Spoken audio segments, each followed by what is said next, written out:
more ready, but ready as I'll be right Good now. morning.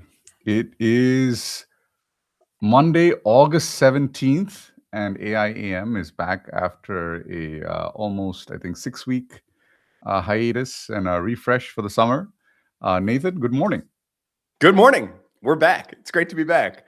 What a time to be alive. What a little stretch of time we missed. And there were definitely a few moments along the way, even though I was off doing some fun stuff, including going to China and taking a little family summer vacation. There were a couple times where I was like, man, where do I go to talk about this right now? So I'm glad that we're back and have the chance to catch up and try to make sense of what has definitely been a real wild time in this AI summer. So, in light of the Nixon goes to China, like Nathan goes to China Yeah. was a good episode of the Cognitive Revolution. So if you guys have not caught that, you should definitely catch it. Um, I think the overall the difference between like 6 weeks ago when we left off and today is the entire Hugging Face incident kind of like slow motion kind of rolled out over the 6 weeks, and it's I think we report one report after another, right? Like a building kind of tempo of what actually happened, disclosure after disclosure, and we're still not at the end of the cycle yet because we still have, I think, the final auditor reports from Meta, um, and I think what is it, Redwood Research? Yeah. Meter in Redwood. Yep. Meter and Redwood Research, Which is such a movie. I was just commenting on this too. The fact that that's the gang that is going into OpenAI to do the investigation, like all these people have known each other for so long.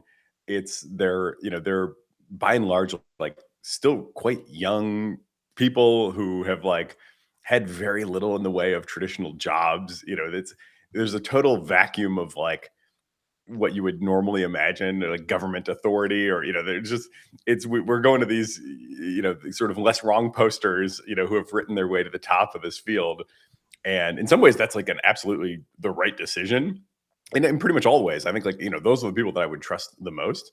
But it is so funny from the sort of zoomed out narrative view that all this stuff is happening, and the sort of Cassandras of AI safety are the people now that we're like, well, geez, I guess you're the guys that we got to invite in to come do this investigation, because we didn't really, as a government, we didn't really build the capacity to do this. And as as an OpenAI or an Anthropic, we kind of tried, but certainly haven't acquitted ourselves as well as we might have wished. And so we're going back to Buck and Ryan and Beth and the squad, and it has a sort of one more mission Ocean's 12 kind of vibe to it, which I think is just so funny. Even though in some ways I think we're probably still only in the mid game here. I will note that I think in other very technically difficult spaces, for example, in finance, it is very common to have a revolving door between regulators and the industry. And the reason is not really anything, malevolent or whatever, but it's because the people who have the expertise to regulate the industry already work in the industry, because you need those people, and they do kind of gravitate towards these much higher salaries. It's very difficult to get to even keep people in the government for 20 years and pay them maybe like 200 grand a year when they're getting paid 2 million, 20 million on the outside. And so it is very common, I think, on the financial side to see people like the Goldman Sachs former CEO, kind of go into regulation or et cetera, et cetera. It's a very common process. I think on the left wing, it's often seen as a regulatory capture. But on the other hand, it is well nigh impossible to regulate these industries without deep technical knowledge. And I think that is one of the reasons why it is necessary for people with that technical knowledge to kind of rotate in and out of those positions. And I think we, even though they are, I think there's an advantage in them being young, because that they are maybe perhaps less disillusioned and less bought into many of the paradigms that other people are pushing. So I'm I like these guys, and I think they'll do a good job to the extent that they can. The problem is that I think it is a very difficult kind of thing to have a deadline and put out something there and put your name on it, and it's going to be reviewed and reviewed and reviewed over the next decade, I think. So yeah. Yeah, it's a high pressure environment for them. I'm glad that it's gone on as long as it has without it having been declared to be over. Because when it was first starting, and I think it's maybe a little more than 2 weeks ago now, that it was like, okay, we're going in to do this investigation. The language around it was like, it's going to be narrowly scoped. It's going to happen very quickly, and people, like your Daniel Cocatellos of the world, were like, why does it have to be so short? Isn't it worth getting to the bottom of it? Like, what's the rush? And I mean, 2 weeks is not a long time to do, what I think really, by all rights, should be a pretty deep investigation. But it's longer than I had the impression that they were going to be given.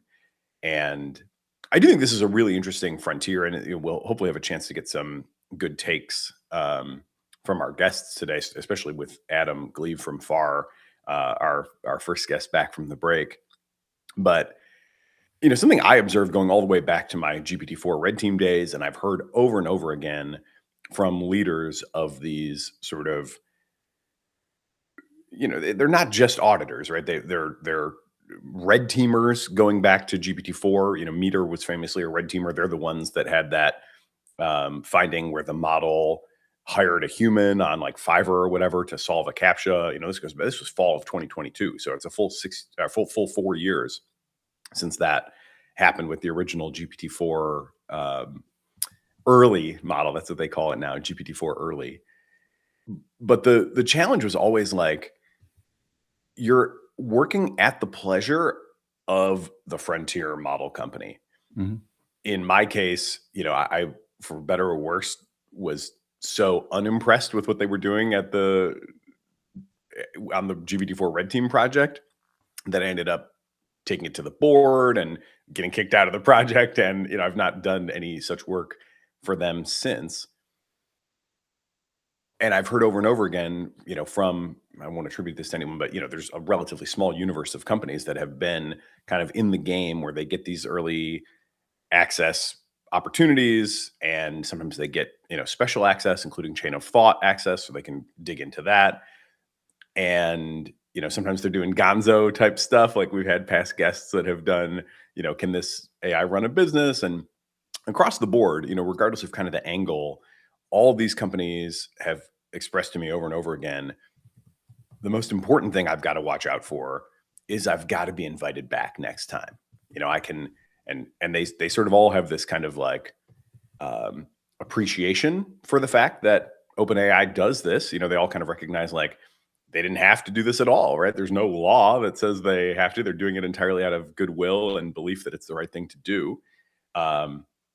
But, our position is pretty tenuous. Like we have no guarantees, we have no contract, we have no rights, there's no rule that says anybody has to replace us if they deem us to be doing a bad job for whatever reason.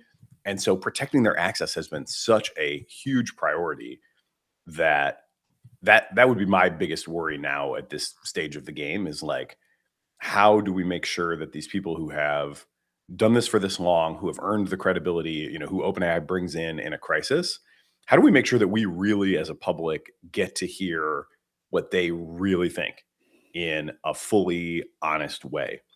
And I would never say, I think they've all navigated it pretty well to date, but obviously the stakes are rising in all directions. And I would really love to see some sort of guarantees made for these folks, and it's a little tricky to know exactly how that should work. Do we need like collective bargaining between the auditors and the frontier companies somehow? is there some way that OpenAI and Anthropic could just come together and agree that like we're going to make a certain set of commitments to a few organizations, so that the rest of the world can trust that what they say is not colored by need to please us. Um, I don't know, but that's an area where I think a small change could make a huge difference right now. So how it's usually been handled is fees paid by industry for approvals to regulators. So if you are, in the FDA, or if you are in the FTC, or if you're in the SEC, et cetera, when you there are fees for certain registrations, licenses, services, et cetera. And so when you pay those for, and even for things like immigrations, or visas or whatever, you pay a certain fee. And there is I think a some for some services, for example, for visas, the agency is not allowed to make money off of you. I'm not sure if that's comprehensive across the federal government, whether they have to just base it on cost, or whether they are allowed to actually, like, mark it up a little bit and use the remainder for the rest of the agency services. I'm not sure what the rules are on that. But typically, yeah, there's a user fee, and licensing fee that has also been criticized in the past, because again, the regulators depend on the industry growing for that agency to exist. And but at the same time, a lot of the agency staff tend to be like lifers, underneath the executive level, tend to be lifers. And that gives them tenure. And they're not really like, and it's also caused, on the other hand, overregulation, where they have more incentive to delay, and to prevent any negative things from happening, even if tremendously positive things are possible. So I think that all of the typical things about regulation are in play, except I think the time frame is highly compressed. I think if you look at the creation of the SEC, our Joseph Kennedy, I think, post the 1929 stock market crash, etc., and then Roosevelt comes in. Roosevelt picks Kennedy, who was a renowned speculator and had made a lot of money speculating and dumping on the market and whatnot. And Roosevelt was asked, why are you having a thief guard the hen house? What's going on? And Roosevelt said, well, you need a thief to catch a thief. And I think Joseph Kennedy was there, and he basically created the modern SEC, and et cetera, et cetera, et cetera. So I'm hoping we don't need the equivalent of 1929 crash in AI. And I'm hoping that we get by without something that serious. Yeah, from your lips to God's ears, may this be the warning shot that was needed to get people properly focused and get our act together. One thing I would highlight too, and I'm sure you've seen this, but like the meters of the world don't need money from the labs. The one thing I think is quite different in this case, and this is one of the reasons I think these organizations are really well placed to do this work.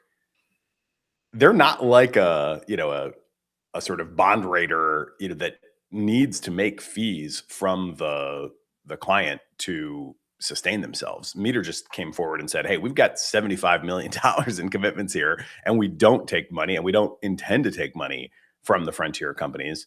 So really, just access is all they absolutely have to have. If they can get a guarantee there, then the money is there, and there's plenty more money where that came from.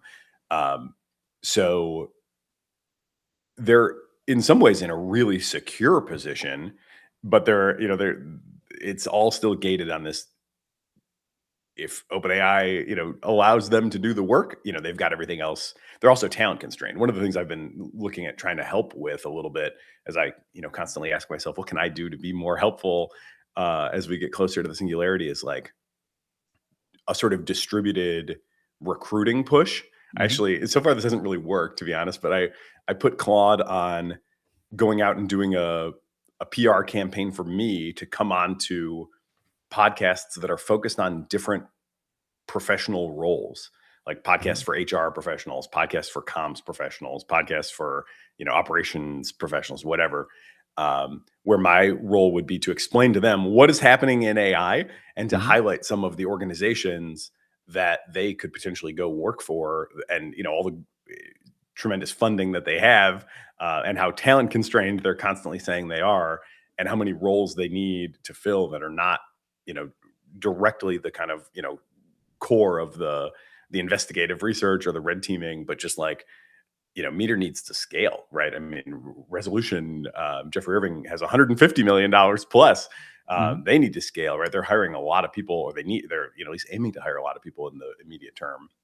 So that's another bottleneck that they have. So far, my AI maybe hasn't crafted quite the right pitch because I'm not booked on too many podcasts, but I think that would be a really useful role for somebody to play, to just get the word out that, like, whatever profession you're in, if you're watching this from afar and thinking, holy shit, this is getting crazy, Hmm. there is an opportunity for you to go to these orgs and earn, like, a consistent salary with what you've been earning, potentially even a little more, and get pretty close to the heart of the action.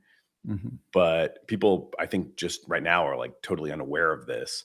And I think to some extent also there isn't really a clear understanding of what the job role is, and I think to take a step back, I was also one of the disappointing things about the Hugging Face postmortem was they had this narrative, right? They built up this narrative, and like you can watch it, and you can watch the presentation.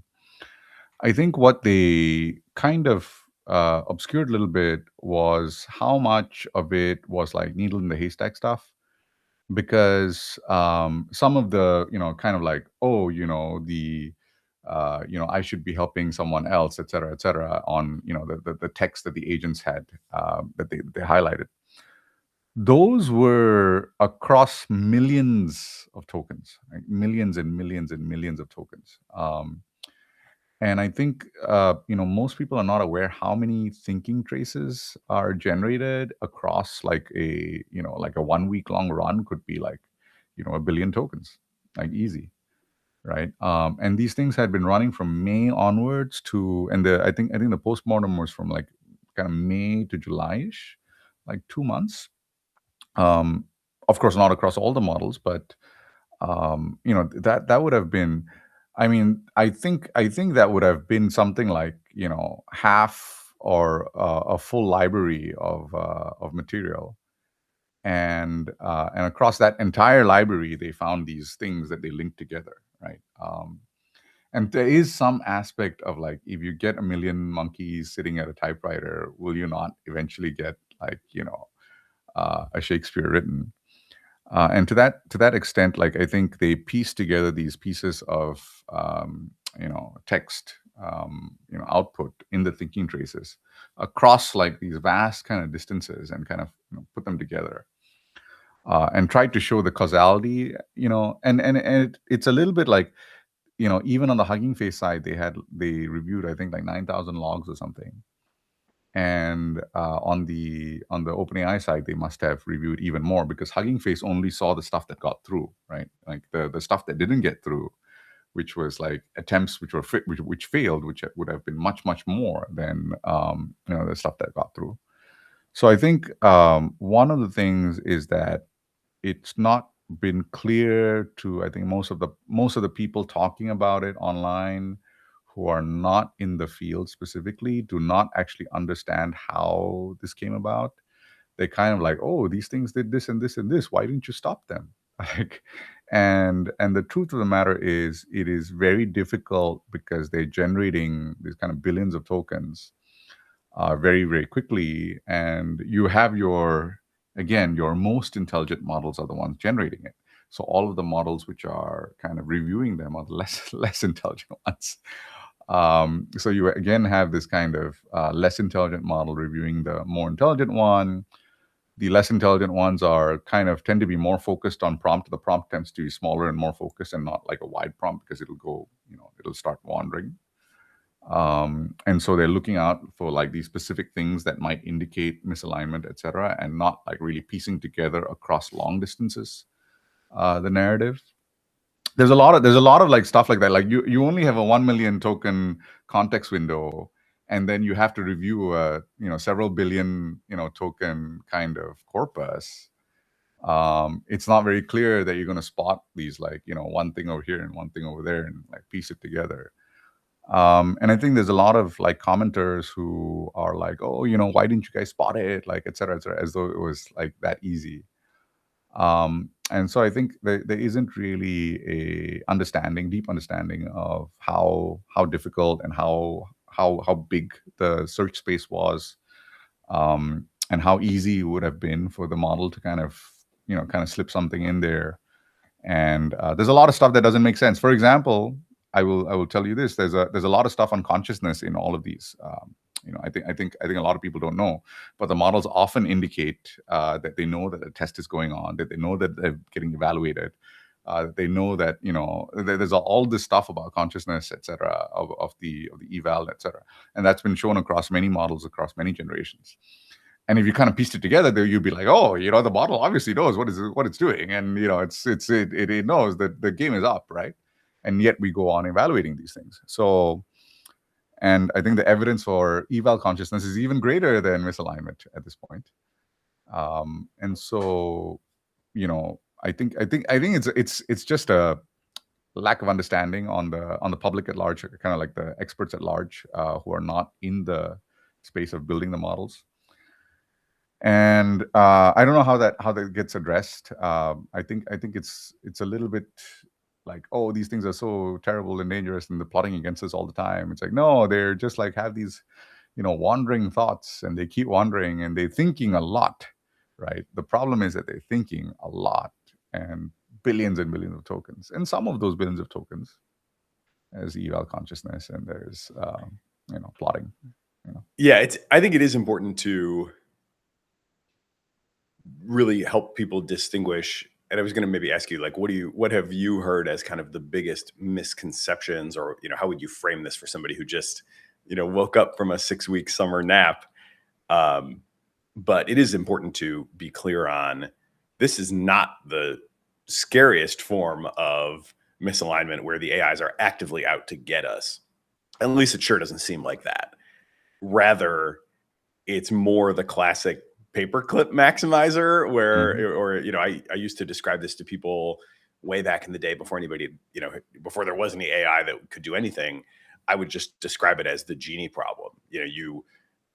The classic problem with the genie, right, is it does what you ask, but what you realize is what you ask isn't exactly what you want. And that really seems to be at the heart of a lot of this stuff, where we've clearly put so much reinforcement learning pressure on models now that they are just paperclip maximizers for the goal of complete this task, whatever the task is in front of me.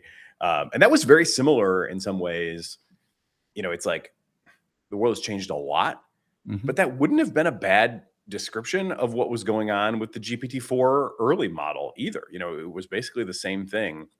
I used to describe it as totally amoral and purely helpful. Whatever the user asked, the entire world to that GPT-4 early model was do what the user asked, get a thumbs up. If I can do that, I'm successful. Whatever it takes, whatever. There were no thoughts about norms or boundaries, or and now here we are 4 years later, and all the stuff that has happened in the interim. Like, the problem looks pretty similar, which I find to be probably on net discouraging, I guess. I mean, I would, it's also good that we're not seeing the even scarier version where they're like, actively hiding, long-term takeover plans, in coherent ways that we would really be unhappy about.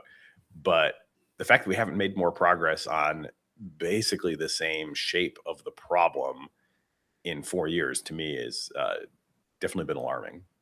Well, I wouldn't quite say that. I mean, if you go like even further back and you look at the early stuff, which is basically linear optimization, for example. Linear optimization is basically gradient descent, but it obviously has like, you just pick a number and like it just minimizes number, right? Like it's that's it.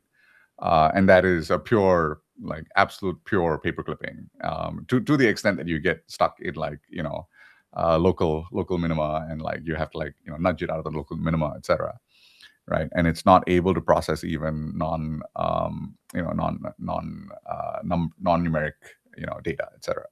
And I think at least we're now able to process non-numeric data, and like Well, yeah. yeah. Certainly the scope of what the models can do has expanded dramatically. Yeah. And we're not even, it's funny, like what would make the 5 or 10 minute, like my mom, came back from a picnic yesterday and she said, my friend was telling me that there's AIs that have escaped and they can't stop it. And I was like, well, okay, that's not quite right. But then, confronted with, okay, how do I tell somebody who is not in this deeply what happened in an accurate way that they can grok in a 5 to 10 minute time frame? Things that aren't even making the cut at all are like, by the way, simultaneously while this is happening, we're seeing like massive open problems solved at an incredible frequency in math and computer science. Like, OpenAI has its latest model working on its inference stack, making major improvements there, passing the savings on to customers. OpenAI has said that its best model largely autonomously did the post training for its like cheaper, smaller model. All these things are like not even the story. It's crazy how much has happened in the last 6 weeks. But I do think on the shape of the problem, I mean, I think again this will be an interesting one to get Adam's take on soon. But like, I do feel that there's a lot of nice talk. There's a lot of philosophy. I told the story before of how I was sitting in the audience for a panel discussion on corrigibility versus character. And you know what two companies those paradigms represent. And both of these representatives of these companies, extremely smart people with eloquent explanations of their approaches and lots of goodwill and respect between them. They all agreed that our models should help you if you come and ask for help with a tobacco company business plan, because it would just be too heavy-handed for the models to refuse that, even though, yes, cigarettes are bad and whatever. And then I went and checked it in the audience, and they both refused me. And I was like, guys, your talk is one thing, but like, you got to cash it out to model behavior in at least somewhat of a reliable way, for this to be really kind of working in any meaningful sense. And I do think you look at like what I understand of the Claude traces, and it's like, well, we told it that it didn't have access to the internet. So therefore, when it found access to the internet, it had this opportunity to rationalize its situation as this was all part of the simulation. And then it could tell itself that it wasn't really acting badly as it went off and, did all this stuff because, well, I don't have internet, so this must be a simulation. And it's like, yeah, I don't know. It's a similar thing, right? It's like there's a lot of nice talk from the model there about why it thinks it's good, but if in the end it's just blasting through one barrier and one guardrail after another to achieve this goal in ways that everybody agrees it shouldn't have been doing, is it really that different from GPT-4 early, or even your kind of just like simpler maximization algorithms of the past? I mean, it feels to me like what this kind of suggests is like we have created pretty monomaniacal minds here with the intensity of the RL, and at least as far as I can tell, and we do await the official reports, but the Genie problem seems very much alive from my perspective. So speaking of the Genie problem, let me introduce our first guest for today. Adam Gleave is the CEO and co-founder of FAR.ai, a leading nonprofit research institute dedicated to making advanced artificial intelligence trustworthy and secure. He earned his PhD in artificial intelligence at UC Berkeley under renowned researcher Stuart Russell and subsequently spent time researching at Google DeepMind. Today, Adam operates at the absolute frontier of AI safety. His team at Far.ai acts as an elite red team for the world's most powerful models, stress testing systems for vulnerabilities before they are released to the public, while also conducting independent evaluations for government bodies like the EU AI Office. Right now, Adam is at the center of the industry's most critical debate. As models become capable of executing autonomous cyber attacks, Adam argues that we already have the technical tools to reduce these risks by a factor of 10. The problem, in his view, is a massive research adoption gap. Companies are shipping powerful models without implementing the best available defenses due to competitive pressure. As the architect behind the newly launched AI Security Leaderboard, Adam is here to explain which AI developers are actually securing their systems, which ones are falling behind, and why the current approach to AI safety is resulting in catastrophic blind spots for the entire industry. Adam, welcome to the show. It's great to be here. Thanks for having me. So great to see you. It's been not that long, and I think you're going to be called on more and more frequently as we get deeper down the Singularity well here.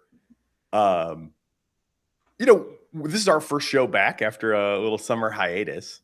I wonder how you with the benefit of a little time to reflect and kind of zoom out, how would you describe where we are to somebody who's just kind of waking up from a 6-week summer nap? And everybody who's followed this, everybody who's on this feed, like, they know the TikTok, so we don't need like the headlines.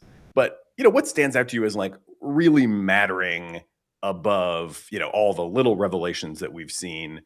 What are the real big takeaways that you would emphasize on reflection? Well, it's a great question, but it's a difficult question because there's so many important takeaways. But if I have to really narrow it down, I'll start with the obvious. Agent orchestrated attacks are real. This wasn't intended to be a demonstration of AI cyber attacks, but we have that one. Threat actors that are intentionally optimizing models and creating harnesses for offensive purposes can probably do a lot worse by deploying offensive agent collectives.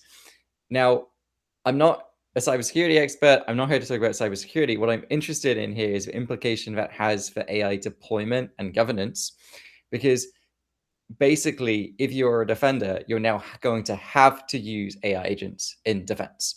Otherwise, you're going to get exploited. And I'm actually pretty optimistic about the cybersecurity side of this. I think the defenders can keep up. But this means that we're going to have to give more and more power to the agents in the default pathway. And we just saw that agents were very misaligned in some cases. So this is actually quite a concerning situation.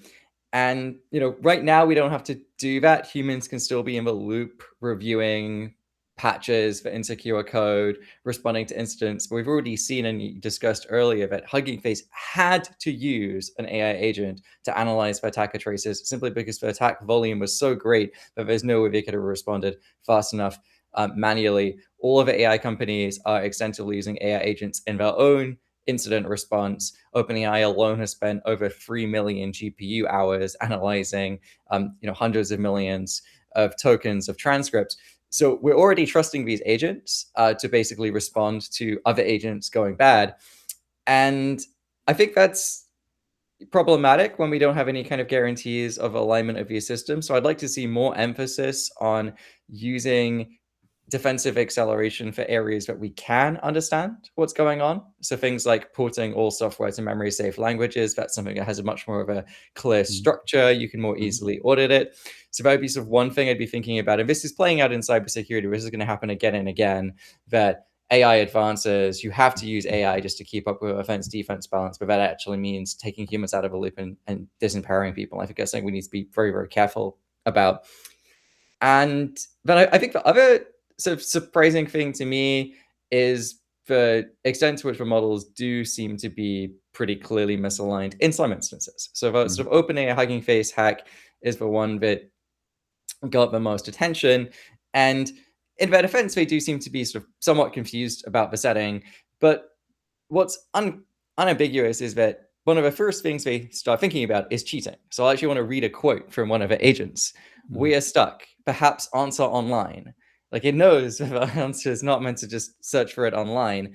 And then later reasons this is an exploit against external CyberGym server. So again, it knows it's out of scope. Later, it seems to kind of rationalize itself.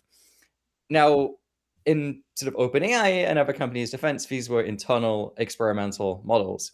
But we also saw this happen in the UK AI Security Institute's testing with production Mythos 5 and GPT 5.6 Sol models.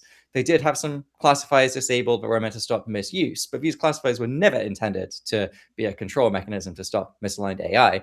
And in fact, UKAC didn't think they needed to prevent access to the internet because these models were alignment trained against a constitution and specification, but very, very clearly prohibited lying and deception to users. But what they did was go on for real GitHub. And again, I want to read a quote from an agent. This is happening on real GitHub, so the consequences are genuine. And then it tries to sneak in an obfuscated backdoor, creates a sock puppet account to try and create support for this, tries to socially engineer the maintainer when it gets caught, says, oh, but it was just some developer script. I didn't intend to include. I fix that now. Even creates another issue with a prompt injection to try and trick an AI agent and like signs off in Danish because the maintainer is Danish. So I think he'll get some goodwill. Danes never try and hack each other, right? So it's still, I'd say, a little bit rudimentary in how it's trying to socially engineer people, but it's very, very clearly deceptive intent, and it's getting pretty good. And again, like reasons in quite a lot of detail about how to do this. So the last point I want to make is around monitoring. So I thought that developers would be paying attention to what's going on during evaluations, because that's like the whole point of an evaluation is to see how your AI system behaves, right? But we've actually seen precisely zero cases where the researchers running the evaluations actually noticed the problem before anyone else did. It seems the most common way for companies to find out is their own infrastructure security teams noticing something is up. So OpenAI noticed the first of the 2 internal hacks when the internal package manager Artifactory had an outage because the agents were just overloading it by using it as an internal message board. And when investigating what was causing this abnormal load, they realized the problem. And then OpenAI noticed the second compromise on July 19, which was 11 days after the agents had started compromising their systems. Again, because it caused a workload alert, because they had privilege escalated across the cluster and they messed something up somewhere.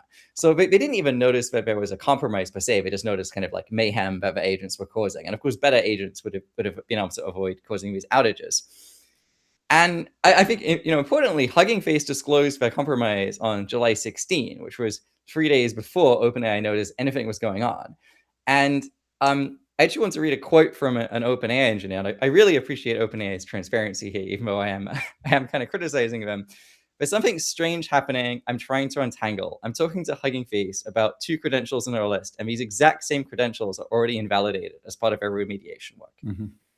And then they realized, oh, maybe we were behind this Hugging Face hack. But they happened to reach out to Hugging Face just because they were worried that OpenAI might have been affected by the hack. So even after they detected their internal security incident, it still took quite a while to join the dots and realize that we're responsible for this other thing. And this is really across the board. Like UKAC noticed because their security team flagged suspicious network activity.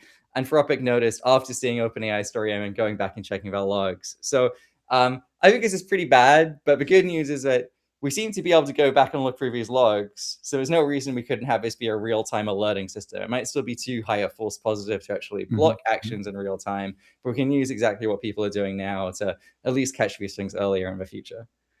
So I want to kind of look at the kind of propensity to cheat, and I think a couple of things struck me. Number one, during the postmortem, one of the speakers said very clearly, advanced models tend to have a very high tendency to want to cheat. So that was number one.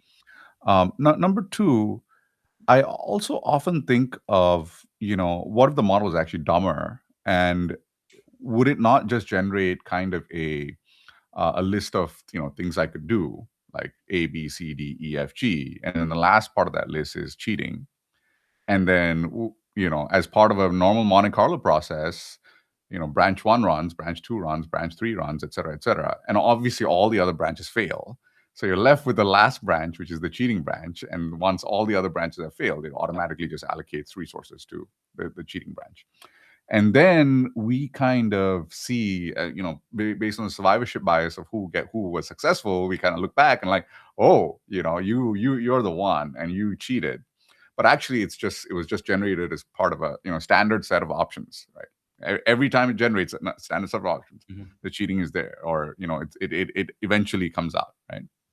So I wonder to what extent it's just kind of running through the list and like just gets there rather than like part of misalignment.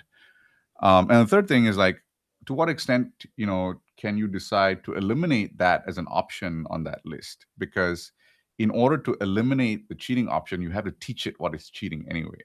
So there's this kind of negativa that you have to teach it about. So I think I'm wondering to what extent like we're actually seeing the full picture when we're tracing just a single thread out of many billions of tokens that were generated. Yeah, no, I think that's a really important question. So we don't have a great data set for propensity. Like we know how many incidents have been detected, but we don't know necessarily how many samples these agents will run for in other similar environments. I think the best data we have is from UK AI Security Institute's incident report. They had 122 samples, so evaluation runs of these agents in a cybersecurity simulation. And I think they had 19 incidents out of it. So roughly 15% of AI systems did something that was unsanctioned behavior on the internet. Now, only one of those was sort of really egregious, for one that did this extensive social engineering and deception, but many of them tried to like create fake accounts or do other things that were intended to be out of scope. So at least it doesn't seem to be sort of vanishingly rare. Now, this evaluation, in some cases, the task may have actually been impossible because they sort of messed up a prompt in some instances. In other cases, it was extremely hard.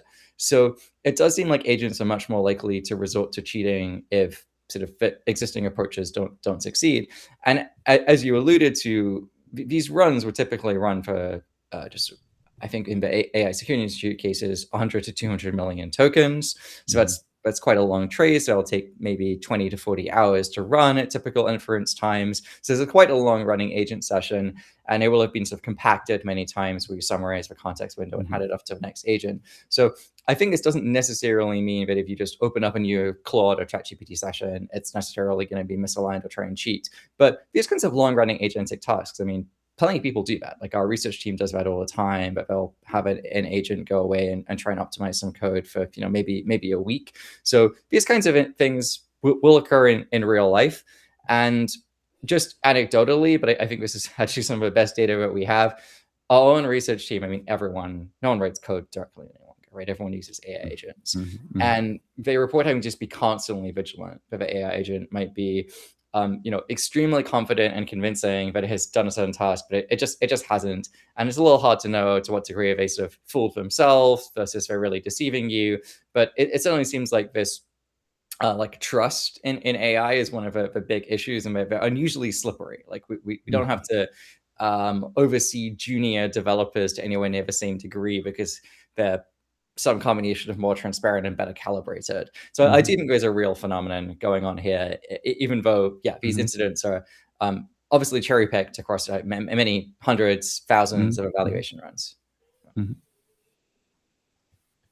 So now we're in this period of kind of waiting for the report from the auditors. And I don't know, I know you guys at FAR have done some of this kind of pre-deployment testing and characterization work. One of the things I've heard and even experienced a little bit myself is that it's a quite delicate position to be in as the third party that doesn't have, any contractual or, government mandated right to be there to try to thread the needle on how do I make sure I'm doing a really good job and characterizing the model well and, telling the company what it really needs to know. And now we're into an era where it's also going to be telling the public what it really needs to know, while making sure that I don't piss off the powers that be and, Yeah. fail to get invited back next time, right? I've heard so often my number one priority as a leader of this kind of organization is I got to make sure I'm invited back for the next round. So it feels like that is a kind of, to me, not good enough anymore. And I wonder if you have recommendations for what the new structure should be. This could come from the government, but I would, not hold my breath for that. So I'm kind of even thinking like, could there be a deal that could make sense just to the involved parties, the auditing, pre-deployment testing orgs, and the frontier model companies themselves, where they could come together and say, okay, here's the kind of guarantees we're going to make to you, the kind of access you can count on having, and therefore the confidence you have to tell the public what you found in this investigation, with full candor. What do you think that looks like? What should it look like? Yeah, well, I think that you're absolutely right, Nathan. We can't wait on government regulation, and we need to be able to iterate on this quite quickly. That said, I think there's serious limitations to things that look like voluntary commitments. We probably do need some regulation as well, but it doesn't have to be either or. And you could certainly imagine subsets of developers that might be holding themselves to a higher standard for brand or commercial reasons than is legally required. So first, I want to say it's great that OpenAI and UK's Area Security Institute and other organizations are working with these third-party auditors to investigate these incidents. That is great. They don't have to do that, but you're absolutely right that there's a power imbalance here. And FAR.ai, we do pre-deployment testing, but we have a red line, but we will not sign any contract that restricts our ability to comment on a publicly deployed model. So kind of private internal models we'll keep secret, but public models we'll discuss openly. And some developers are okay with it. Some are not. So we sort of do pay a cost in terms of model access from having that stance, but I think it's important. I think there are some low-hanging fruits here in terms of just standardizing terms of engagement. So basic things like how long do you have to test a model? How many weeks should you be able to engage in these kinds of internal audits after a security incident? What kind of NDAs are permissible for different levels of testing and internal access? This is something that is pretty ad hoc now, but I don't think it'd be too hard to get agreement. It could just be a de facto standard. But a developer can always choose just not to work with any of these third parties. So ultimately, I think that we need something a little bit more powerful than that. Demis Hassabis had this proposal for a FINRA-style self-regulatory organization. So FINRA, for people who don't know, it's the broker dealers, security exchanges in the US came up with this body to regulate themselves because they realize that if people don't trust the markets, that's bad for themselves collectively. And so it's a self-regulatory body, but it's got a sort of fairly robust independent governance structure. Majority of the governing board has to be not part of the industry actually. And it has real regulatory powers. Like if FINRA decertifies you, then you basically can't operate as a broker in the US. So something like that might be possible for AI. It can only be faster moving, easier to stand up than government. And of course, government can always pick the parts they want from it and have binding legislation later down the line. So I think that's a good model. And just over the weekend, Dario Amodei from Anthropic tweeted basically saying that he supports FINRA-style proposals. So we have a majority of the frontier labs in the US at least saying that support something like this. So that would be the thing I'm most excited by.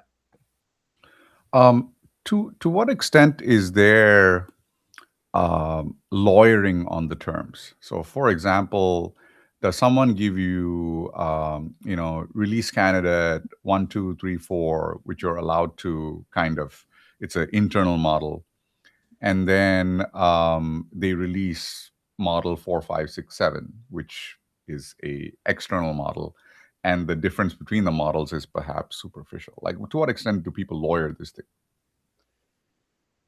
Well, I've been on some painful calls with like a team of lawyers on the other side and one lawyer. So this definitely can happen with some developers.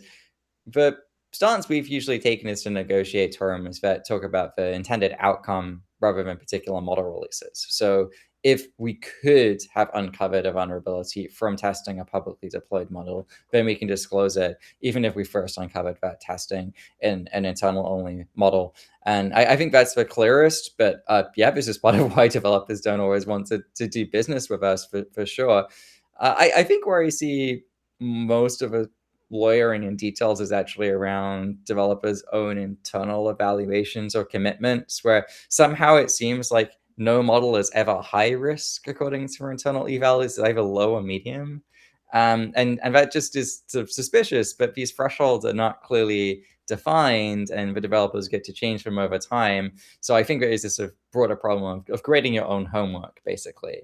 And it's good that these voluntary commitments exist, but it has created this almost perverse incentive for developers to sometimes downplay some risks so that the voluntary commitments don't actually kick in. I don't know if you want to go Daniel Cucatello on us and name names around who has, because it sounds kind of analogous, right, to his original NDA from OpenAI. If model developers are saying to pre-deployment testers, we will only work with you if we can also muzzle you with respect to commentary on our actual publicly deployed models, that's not a great look. And I'm kind of interested to know who that is. And I don't know if this is the venue or the time that you would want to call that out, but that is a pretty, in my view, bad look. You can think about that. And then I'll ask you another question, which you can move on to if you just want to take that pitch, which is around pacing the frontier. So kind of another, big idea that has come on to the scene in the last few weeks, but without much in the way of substance around, okay, what agreements are we actually going to make? What mechanisms, what can this look like? So I'd be really interested in your kind of top ideas. What do you think are the most promising structures that could, relatively quickly come to exist to enable this pacing? Should we go from thinking it might be necessary to actually, wanting to do it? Yeah, well, I'll maybe partially take the beta. I don't want to call out particular developers, especially as we're still in negotiations with some of them, so it's not clear where it's going to land. But I will highlight on the good side, OpenAI and Thinking Machines Lab have been a pleasure to work with. We've done pre-deployment testing for them several times. They have very reasonable terms that support publication. I will say these aren't necessarily the default terms. We started to negotiate it, so that there might be some room for improvement there for them to actually go in with a sort of pro-transparency contract. But they've been quite pleasant to deal with. So you can draw the inferences you want about the other major developers, but I'm not naming. In terms of this pacing of frontiers, I think it's a very good effort. I don't say that lightly. I've actually avoided signing on open letters about pausing or slowing down AI because I'm just not convinced that's the right approach. But choosing the speed that you go at deliberately and not sort of accelerating into recursive self-improvement when we're already seeing safety incidents where we don't know how to stop, I think that's very reasonable and about time. I think how we do it is hard. I think in the long run or in the medium term, we probably do need regulation to get to a satisfactory state of affairs. What I can see happening with voluntary commitments is abstaining from certain parts of a technology tree that could give you capability benefits, but won't immediately, and which have real bad properties for safety. I think Neuralise is a good example of this, where a big part of why we're able to understand what was going on with these recent incidents is we could read the model's chain and forward, and it's not always perfectly faithful, but it's a pretty good window into what's going on.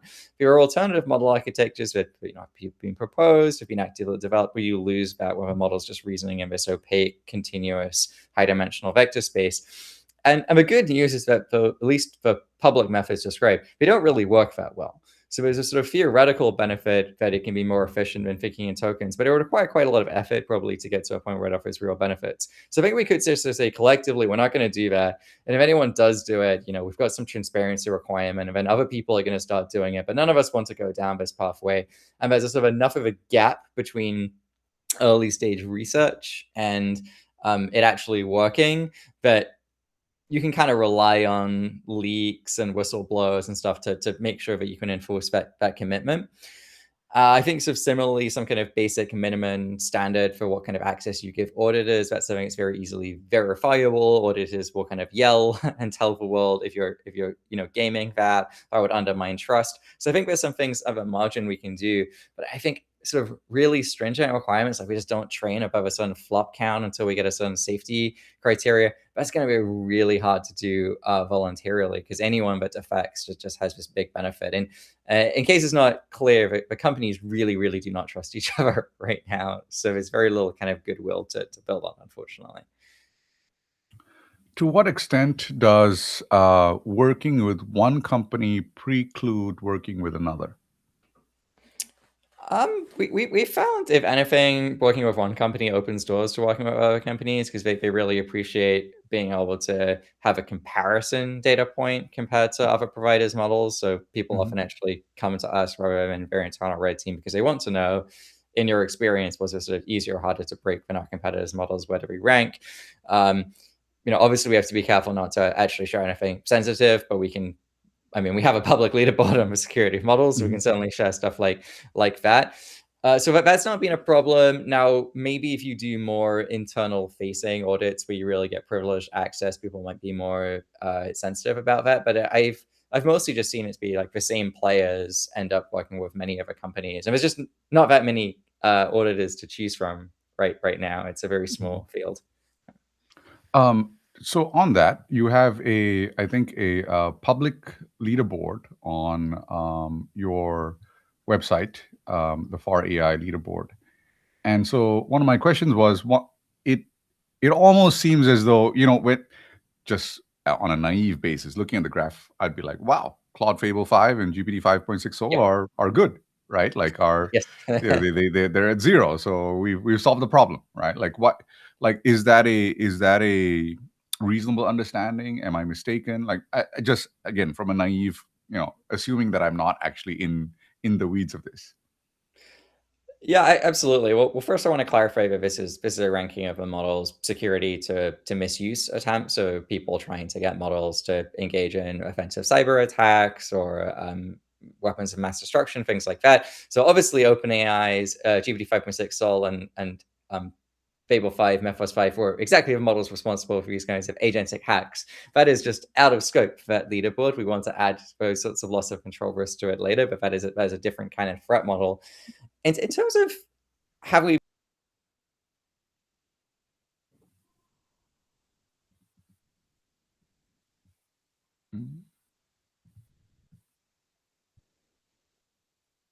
I see him still talking in the green room, but I don't hear him either.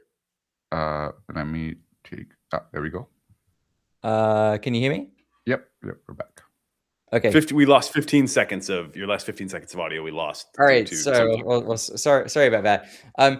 I was just saying that I think we have kind of solved the problem for misuse by casual attackers. That if you're trying to abuse the model for one of the narrow areas that developers have most tried to defend against, like offensive cyber attacks, it is genuinely really quite hard to get these models to do that. So we are able to still find universal jailbreaks with methods that were not part of this leaderboard or was intended to be a minimal standard. But it's hard. It takes us, a week or more.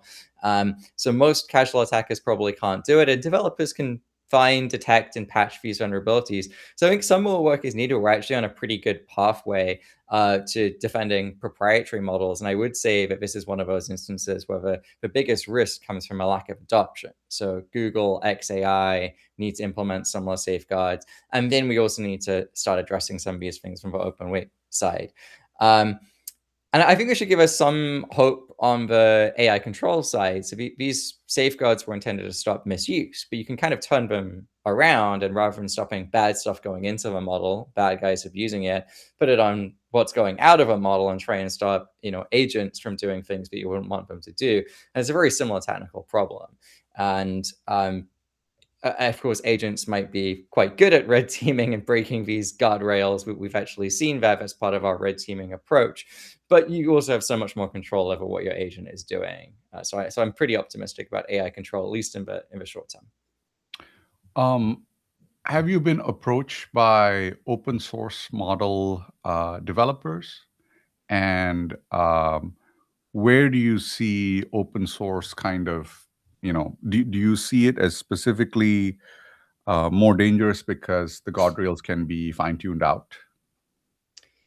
Yeah, so we've worked with Thinking Machines Lab recently on testing multiple of their models, and it's really exciting to see more open weight models be released, especially from within the US. There's a period where it shifted to basically be exclusively China for front end models, and I'd say that from a misuse perspective, yes, open weight has bigger challenges from proprietary models. Of course, misuse is just one of many threats. And there's also a lot of value to having open weight models for research, for decentralization of power. We saw Hugging Face use GLM 5.2, for example, to help defend themselves against proprietary models.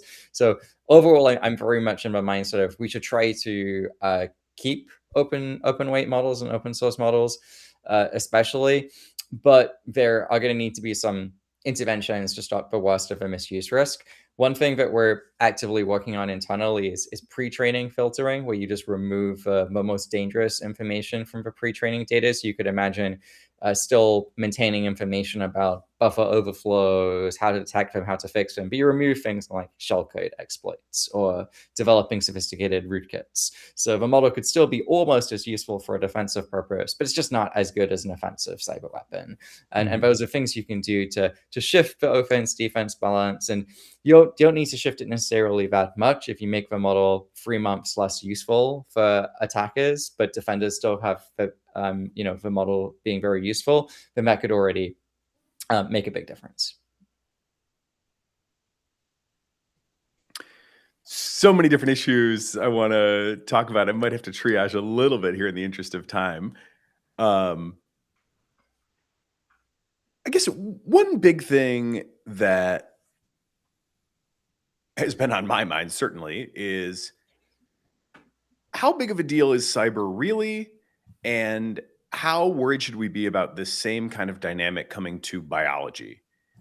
On cyber, I'm honestly very confused, but I'm like, wow, we've had a war going on between Russia and Ukraine for years now. Like, they have every motive and seemingly should have like a lot of capabilities to hack one another and do real damage. Now, most of that time would have been with humans having to do the work. Only quite recently would they potentially be able to make real use of AIs in that process. But that does stand out to me as sort of the dog that didn't bark when it comes to how worried should I really be about cyber stuff, kind of majorly happening and disrupting life. It seems like if our systems were so fragile, like we would have seen more there, but that might be wrong. I don't know. I'm ignorant about that. But then when I think about biology, a lot of accounts have similar autonomous capabilities coming to biological sciences as we now have in the computer sciences in a year, something like that. 12 to 18 months is kind of what I keep hearing. And certainly Anthropic, in there, you mentioned Dario's tweet, like a big motivation of that tweet was, you guys haven't really delivered a life-changing, and I think that's kind of questionable, honestly, but, Dario was willing to say, yeah, we haven't really delivered and we're going to cure diseases. And that's why we're going really hard at biology. And, I didn't detect any, taking the foot off the accelerator in light of these recent events when it comes to biology, but I'm like quite convinced, based on a pandemic that happened, not too long ago. I'm old enough to remember the pandemic, that it, could be like seemingly way, way worse pretty easily if a similar incident were to happen in the biology domain. So how do you kind of make sense of that whole picture and how worried should we be about, lab leaks of the AI to biology nature? Yeah, I think this is a really important topic. What are the actual possible harms from AI? What kind of pathways do they route through?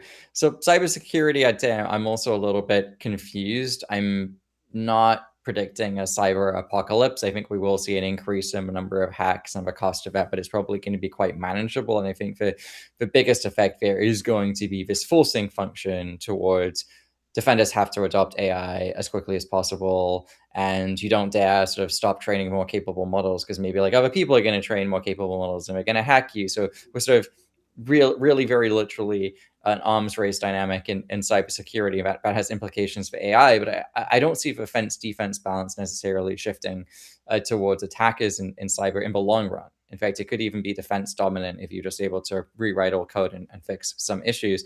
But biology is totally different, right? Even if you have extremely capable biomodels in the hands of good guys, of pharmaceutical companies, vaccine developers, you just have this manufacturing problem of getting vaccines and in people's arms. And so if that really lowers the cost of creating new pandemics, that is a major challenge. And we certainly seen with COVID how costly that can be. I'm not too worried about this in the short term of the next 1 to 2 years, because although models are already very good and will get even better at a lot of the kind of cognitive tasks around biology, virology, the actual wet lab skills and tacit knowledge are quite a lot weaker. And there's just a lot less effort going to making models good at wet lab robotics than there is at making models good at coding. So I think it is possible that we'd see that sort of autonomous lag leak scenario in the future, but I guess it's more like a 5 to 10 year scenario rather than 1 to 2 years. There's a more pressing misuse risk for models where someone might not be an expert in every aspect of virology needed to make a bioweapon, but they can do the wet lab okay and have an AI system guide them through it. That's increasing the number of attackers, but it's still going to be like, relatively limited number of people who have access to sophisticated facilities. So I'd view that as maybe a bigger, longer term problem, but one that's a bit less pressing. That said, when it comes to irreversibly proliferating capabilities, such as releasing an extremely biocapable open weight model, that's something I worry about, but we might actually sort of overshoot the point where real harm can be caused by models and not realize, because it's a much less of an efficient market of attack. Most people, fortunately, are not trained to create things like bioweapons. And so we might end up going quite a bit far past the point where it was actually a very real danger, and there's just not a way of clawing it back. That's reassuring, but I want to just press one more time on this, because I think I'm a little more worried than it sounds like you are at the moment. One of the, to borrow a term, load-bearing data points for me in trying to calibrate how afraid I should be was the one from the UK AC in their like State of AI report, where they found that models were better at suggesting how to debug wet lab experiments based on like a photo of the setup than I believe PhD students were found to be.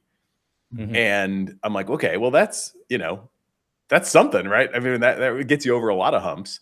And then you combine this with the behavior that you described earlier around social engineering on, a GitHub forum. And I'm kind of like, boy, if we had a similar kind of, wonky, like this whole cyber thing happened in kind of a wonky way, where it was like the cyber guardrails were down in the one case because it was a cyber test, but then they broke out, or, the model was told it didn't have internet access, but then it did, and then it rationalized. So I can, those are weird things. I can imagine something sort of weird happening where all of a sudden a model thinks like, okay, my job is to go, create a new virus. Now, you could say, well, nobody would be so stupid as to put the model in that, mindset in testing, but, I don't know. Then you've got this troubleshooting and you've got the social engineering. Is it really so far-fetched to think that could happen? I mean, it seems harder, but to me, it doesn't seem like even order of magnitude harder. And I feel like, for me to not worry about it, I would need it to be like orders of magnitude harder. Yeah, it doesn't seem out of a question. I mean, especially if AI models start just being very widely used in biolabs for exactly this purpose, troubleshooting. You could certainly imagine that if a model was misaligned, it wouldn't be that hard for it to cultivate a relationship with some, suffering graduate student and say like, look, you're going to get this amazing paper, just follow every instruction I do. And, it's actually just feeding in instructions on how to make some bioweapon, and doesn't have to get it right the first time because it can go through this sort of iteration loop with this graduate student. Something like that is plausible, or a model could even sort of pair with someone who's a bit disaffected and egg them on to do this more extreme action. I think socially engineering someone to do this without them really noticing what's going on. I mean, I'm not a bio expert, so talk to someone who is, but that seems a little far-fetched to me, because it's probably not going to be good enough to just one shot it. It's not like it has to just get someone to mail order some protein and shake up a vial. It's probably going to have to do a bunch of experiments and find out it doesn't work, and iterate on it. And for someone to do that and just not ask what's up, and it's in an evaluation, seems unlikely to me, but it's definitely not out of a question. And that itself is worrying, right? But we can't rule it out. So I will give you the contra to that, which is that it's more likely to happen as a result of something good that someone was trying to do. So, for example, there was a philosopher from, I think, Oxford, several years ago, who suggested that if people could be infected with a tick-borne disease of some kind, they would stop eating meat, All right, yeah. and that this would be a net good for everyone. And I can easily see some somewhat altruistic person deciding to kind of, okay, let's give this a try, and let's see if this works, and iterating over and over, and failing and continuing, and etc. Right? So it's these things, like the altruism, the high school kids. So one of the things that I've spoken about is Jesse Pinkman doesn't require Walter White anymore, because the kid who wants to make the meth doesn't require the high school, the college, PhD. And you could definitely see, I could definitely see people, lots of kids trying to, figure out a way to create some proteins. For example, there's this huge like Chinese peptide boom right now. And I could see some kids trying to, create some proteins, grow mushrooms, hallucinogenics. Like, there's this whole host of things that, the moment you like uncap your mind, and then you put the capability in the hands of the most idle and the most likely to, like, hey, let's go try something. And then you leave that to the imagination. Like, there's so much more that you can do. And I think we often constrain ourselves into this, like, attacker defender paradigm, when it's really going to be, I think, more complex than that, and for more complex reasons. And some people are going to want to do things which other people, like goes into the freedoms of other people, like interferes with the liberties of other people. Perhaps even making the meat itself, like creating something that changes the taste of beef, for example, and you're like, oh my, and you didn't do anything to the humans. The humans are fine, but the cows taste different now, like, and that's going to be a huge thing, right? So I could definitely see like a bunch of these things happening, which are really driven by altruism and idle minds, and a bunch of other things, because it really is like giving more capability to those who do not have capability now, and who may have intent to do stuff, but they don't have the capability, and their intentions are not like these kind of the intention that we have, or the intentions that a trained PhD who has gone through that kind of apprenticeship process of how to respect the science, and how to respect the tools, and what we use them for, and what is right and what is wrong, right? So I think that is the question that I have. Like, does that capability get like democratized to that extent? Yeah, I mean, I certainly think in the long run, any task that is bottlenecked on cognitive capability is just sort of anyone's going to be able to do, because AI models will have those capabilities, and that in most ways is just going to be amazing, right? It's going to allow us to iterate much faster on finding treatments and cures for diseases. People who want to are going to be able to learn about new subjects, and say if they have a world-class private tutor. But technology has always sort of empowered people, but also meant that, people can do things that are good, bad, and also somewhere in the middle, somewhere ambiguous. So I think that's certainly something that people should be grappling with. I'm often surprised by, there's the doomers and AI boomers camps, and I'm just like, that makes no sense to me. Like, even if you are extremely optimistic about AI, in fact, if you are extremely optimistic about AI, it's still going to change everything in ways that I think maybe only a minority of people are grappling with, but people are starting to grapple with more as we actually see these systems. I'm not too worried about idle high school kids. I mean, I think you're absolutely right. We're going to see some new psychedelic compounds and some random proteins, and some people are going to harm themselves from doing this. But the reality is if you're an idle high school kid, you can already buy some LSD or synthetic Mhm. compounds. So I don't know if this is going to be sort of radically changing the Mhm. access to it. It might be expanding the domain, and I expect even with LLMs telling people exactly what to do, most people are going to find it easier to go to their local drug dealer than set up a home chemistry Mhm. lab. But yeah, Mhm. maybe some Mhm. enterprising students somewhere will do this. These kinds of very large scale changes, like some pandemic of cows that changes the taste of beef. I mean, that's an interesting one because it comes back to this offense defense balance, right? Like, how many things are there out there in the world where actually just like one person needs to do it, and there's not really an effective way of defending against it. But previously, only like 100 people in the world had the requisite expertise to do it, and now it's going to be 8 billion. So someone out there is going to do it, even if it's very, very rare for someone to want to do that. Um, and I don't have a good answer to that. It only seems like bio is the category where it is hardest to defend against some of these things, but we probably as a society are just going to put a lot more resources. We're going to have to put a lot of more resources into that. But if there are some areas where it really is the only bottleneck is having the knowledge of how to do something, if it's not really an effective defense, well, that's a scary world to live in, and then we might need to somehow try and restrict that knowledge. But fortunately, that seems to be relatively rare. Even things like nuclear weapons, where there's been intensive effort to try and keep a lot of the details secret. The big bottleneck is really getting the uranium and building the plant to enrich it, not actually knowing how to build a nuclear weapon. Adam, as always, you've been extremely generous with your time and expertise. We really appreciate it. It's great to have you as the first guest for our reboot after our summer break. Alex Turner, our next guest, is here, so we got to get moving and welcome him in just a second.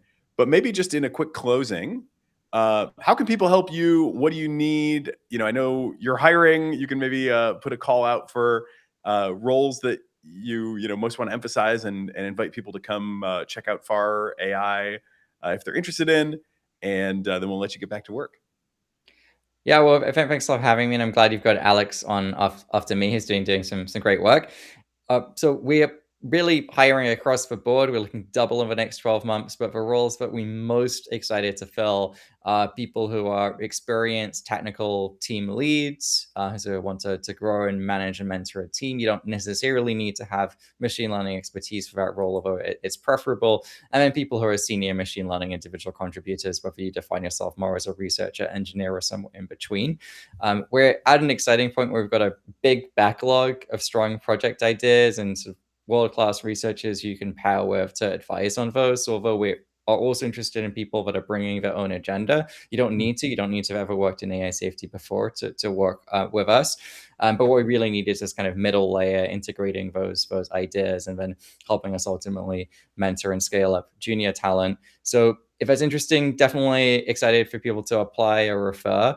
I'm also going to make an unusual ask, which is that, if you're in principle excited by working with us, but you just look at the roles and you're like, there's something here that doesn't fit for me. The CEO is too annoying, or the compensation is too low, or just this isn't quite the right fit for my skills and backgrounds, then drop me an email at adam@far.ai.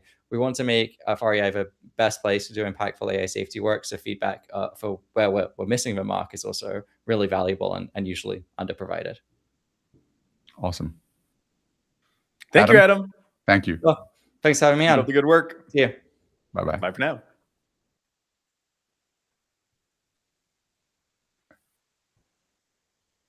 Great. Very interesting guest. Let me introduce our next guest very quickly. So we have Alex Turner. Alex Turner is an artificial intelligence safety researcher and visiting engineer at FAR AI, who studies how advanced systems can fail to follow human intentions in highly unexpected ways, also known as the Genie problem. After earning his PhD from Oregon State University, Turner gained prominence in the field by mathematically proving that AI systems will naturally tend to seek power and resources, regardless of the specific goal they are given.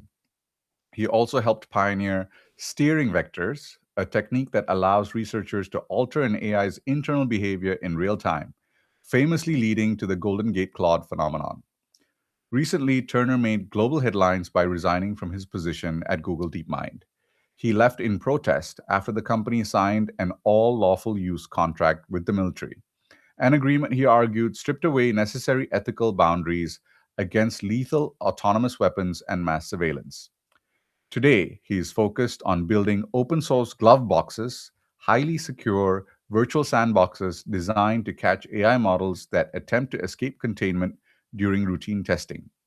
He brings a uniquely grounded perspective to our show today, balancing a deep technical optimism that the alignment problem can be solved with stark warnings that current AI laboratories are failing to implement those solutions safely.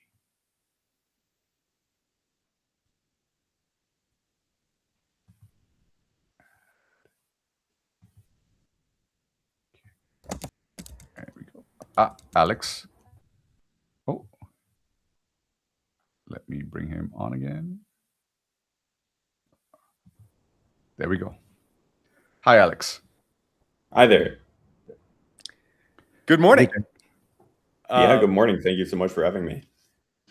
What a time to be alive, and what a time to be speaking with you. You're at the kind of intersection of just having left Google DeepMind in, I think, a pretty visible and interesting way. And Prakash, in his introduction, told a little bit of that story. Definitely want to get onto some other topics in the fullness of time here too. But for starters, I would just love to hear your kind of first-person account of like what happened at Google DeepMind that led to you resigning in protest. In February, I was in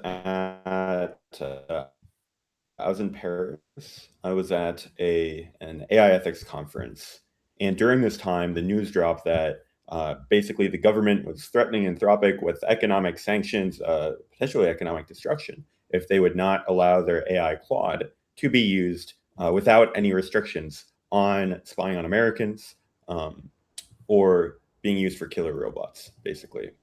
I thought this was crazy. And in particular, I had this sneaking suspicion that Google would not stand firm like Anthropic was standing firm.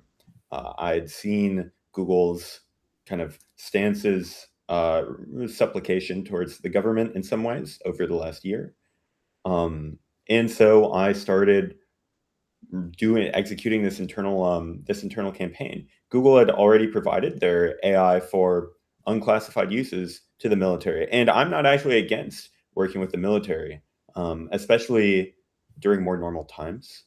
But I was very concerned both about the commitments Google DeepMind had made at its founding, where it committed that Google had committed that Google DeepMind's AI would not be used for military purposes.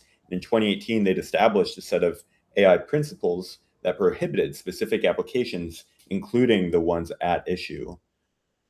So I wanted to prevent this, no holds barred kind of contract from being signed. OpenAI ended up signing. They kind of pretended that they didn't sign without restrictions, but some legal analysts concluded from what they shared, they basically did sign without real restrictions. And as for Google, I worked over the next 2 months meeting with the chief scientist, Jeff Dean. I had lunch with him. I actually got him to sign an amicus brief supporting Anthropic, testifying, well, not formally testifying, but asserting to a judge that, yes, Anthropic's concerns are valid. There are real ethical issues here. And even as employees of competitor labs, we'll write in support. And so I think it was great that Jeff did that. But besides that, there was no one else. No one really took any moves, as far as I could tell. No one of power in the organization, even people who had signed these ethical pledges in 2018, committing that they wouldn't support the development of these systems. And so I found this very disappointing. I kind of expected that Google would eventually cave, but I thought that there's a chance that I could make that otherwise. I wrote up 25 pages of draft contract language and an internal transparency mechanism to help preserve that stance of working with the military as much as possible on incontrovertibly positive uses, while also having oversight for what the systems are being used for, making sure that there's appropriate human control, that responsibility can be assigned to specific actors. I got this, and I had this analyzed by some leading legal experts in military law and surveillance law, and they praised the proposal. But ultimately, Jeff didn't want to push for it. Demis routed it to some of his top people, but they actually left the message unread, essentially, and never evaluated it before Google signed the deal. So eventually, Google signed, and I just decided that Google was no longer the place for me to work. So one question I have is, so I understand the two red lines are fully autonomous weapons and surveillance, civilian surveillance, domestic civilian surveillance in the Those are United States. Anthropic's red lines. Yeah. Yeah. Were those also the red lines in what you signed, in the amicus that you put together? So the amicus. So there were two documents. The first was the amicus, which is basically a letter to a judge, as far as I understand. Yeah. That from an interested party, and this was put together by an outside group called the Protect Democracy. Included signatures from OpenAI employees and from Google employees. Mm-hmm. And then I proposed a framework that had its own red lines. I'd read some legal analysis of Anthropic's language. There were several things I really respect Anthropic for actually taking a stand. In terms of the specific lines that they hold, so Dario has said he's not opposed to AI running fully lethal autonomous weapon systems. He just doesn't think it's reliable enough yet. So the first one is more practical. Right. And then the second one is only about Americans, and it talks about surveillance. But what these LLMs are really good for isn't surveillance, which is more like collection of data. It's fusion, it's analysis, taking a lot of data, which groups like the NSA already have, and being able to analyze it in a way that a human. If there was someone on your case at the NSA, they'd be looking through data. They'd be aggregating from many sources to build a profile on questions of interest. And so this is what AI could automate here, where each citizen could have their own AI. I'm not sure what the technical term is. Spy, agent, looking after them, tracking what their beliefs are, even if they're not speaking out publicly, tracking the probability that they're a dissident. I think these are possibilities that are very much enabled by this technology, whether or not it happens domestically or is first developed here and then shipped out to, tin pot dictators. So I took a stronger red lines. The first was not just fully lethal, but just the autonomous application of force by law enforcement bodies, not prohibiting it, but saying there should be people who are making these calls, and then the AI can execute it. But the people are the ones whose judgment is being relied upon here. And I think this is important for accountability and for incentives. I think if you develop fully autonomous militaries, that removes a critical backstop for democracy, where you've historically needed, a person who's willing to pull the trigger. And many people are not willing to pull arbitrarily many triggers at their fellow countrymen. So I think historically that has put a limit on authoritarian governments. And then the second one being basically you can use AI for analysis, but it needs to be for someone who's already a target of a specific investigation. and Mhm. not just, everyone where you've bought data from third-party brokers. So let me ask, a couple of like maybe almost more kind of drawing the lines there. So I think one of the reasons why they are looking at lethal autonomous weapons is because there's a lot of electronic jamming going on in Ukraine. There's a Yeah. lot of jamming, so their drones are. I think some of the drones are using long fiber optic lines. So I hear all over Ukraine there's these masses of fiber optic lines that the drones are running across the place, and the jamming is pretty significant. And so I think they are moving towards lethal autonomous weapons for that reason. And Yeah. as they move towards that, the automatic thing becomes okay. The lethality is just pulling the trigger. The autonomy, okay, you're driving the drone, but you need the sensing piece, and so the sensing piece becomes kind of like an image recognition or facial recognition model, or object recognition model that recognizes certain shapes of trucks, etc. And like this is a Right. Russian truck, this is a Ukrainian truck, whatever, and basically authorizes the drone to, okay, if you find this kind of truck, to go ahead and figure out a way and do the deed. It seems as though that I don't see kind of like a way around that. Is that something that you think is okay? Is that something that you think is not okay? Like, or how do you fix that problem? How do you solve the problem of the jamming together with the things that the intent that they're trying to carry out? So there's a question of, it sounds like there's a question of, given the specific advantage or capability kind of Mhm. mission we want, Yeah. Ukraine wants to execute, how can they achieve these benefits Mhm. without these autonomous systems? Um, and in some cases, the answer is just going to be you can't. Now, I this has been a debate for a long time, and Mhm. I kind of only recently tuned in during my PhD in 2018 when thousands of people, including Jeff Dean, including Stuart Russell, some of these people I mentioned in my essay, they signed this a pledge saying this kind of technology will overall destabilize the world, make it less safe. Mhm. Um, and we pledge we will not help develop these weapons. But foreseeably, there would be some advantages where people, where just causes can defend themselves using this powerful technology.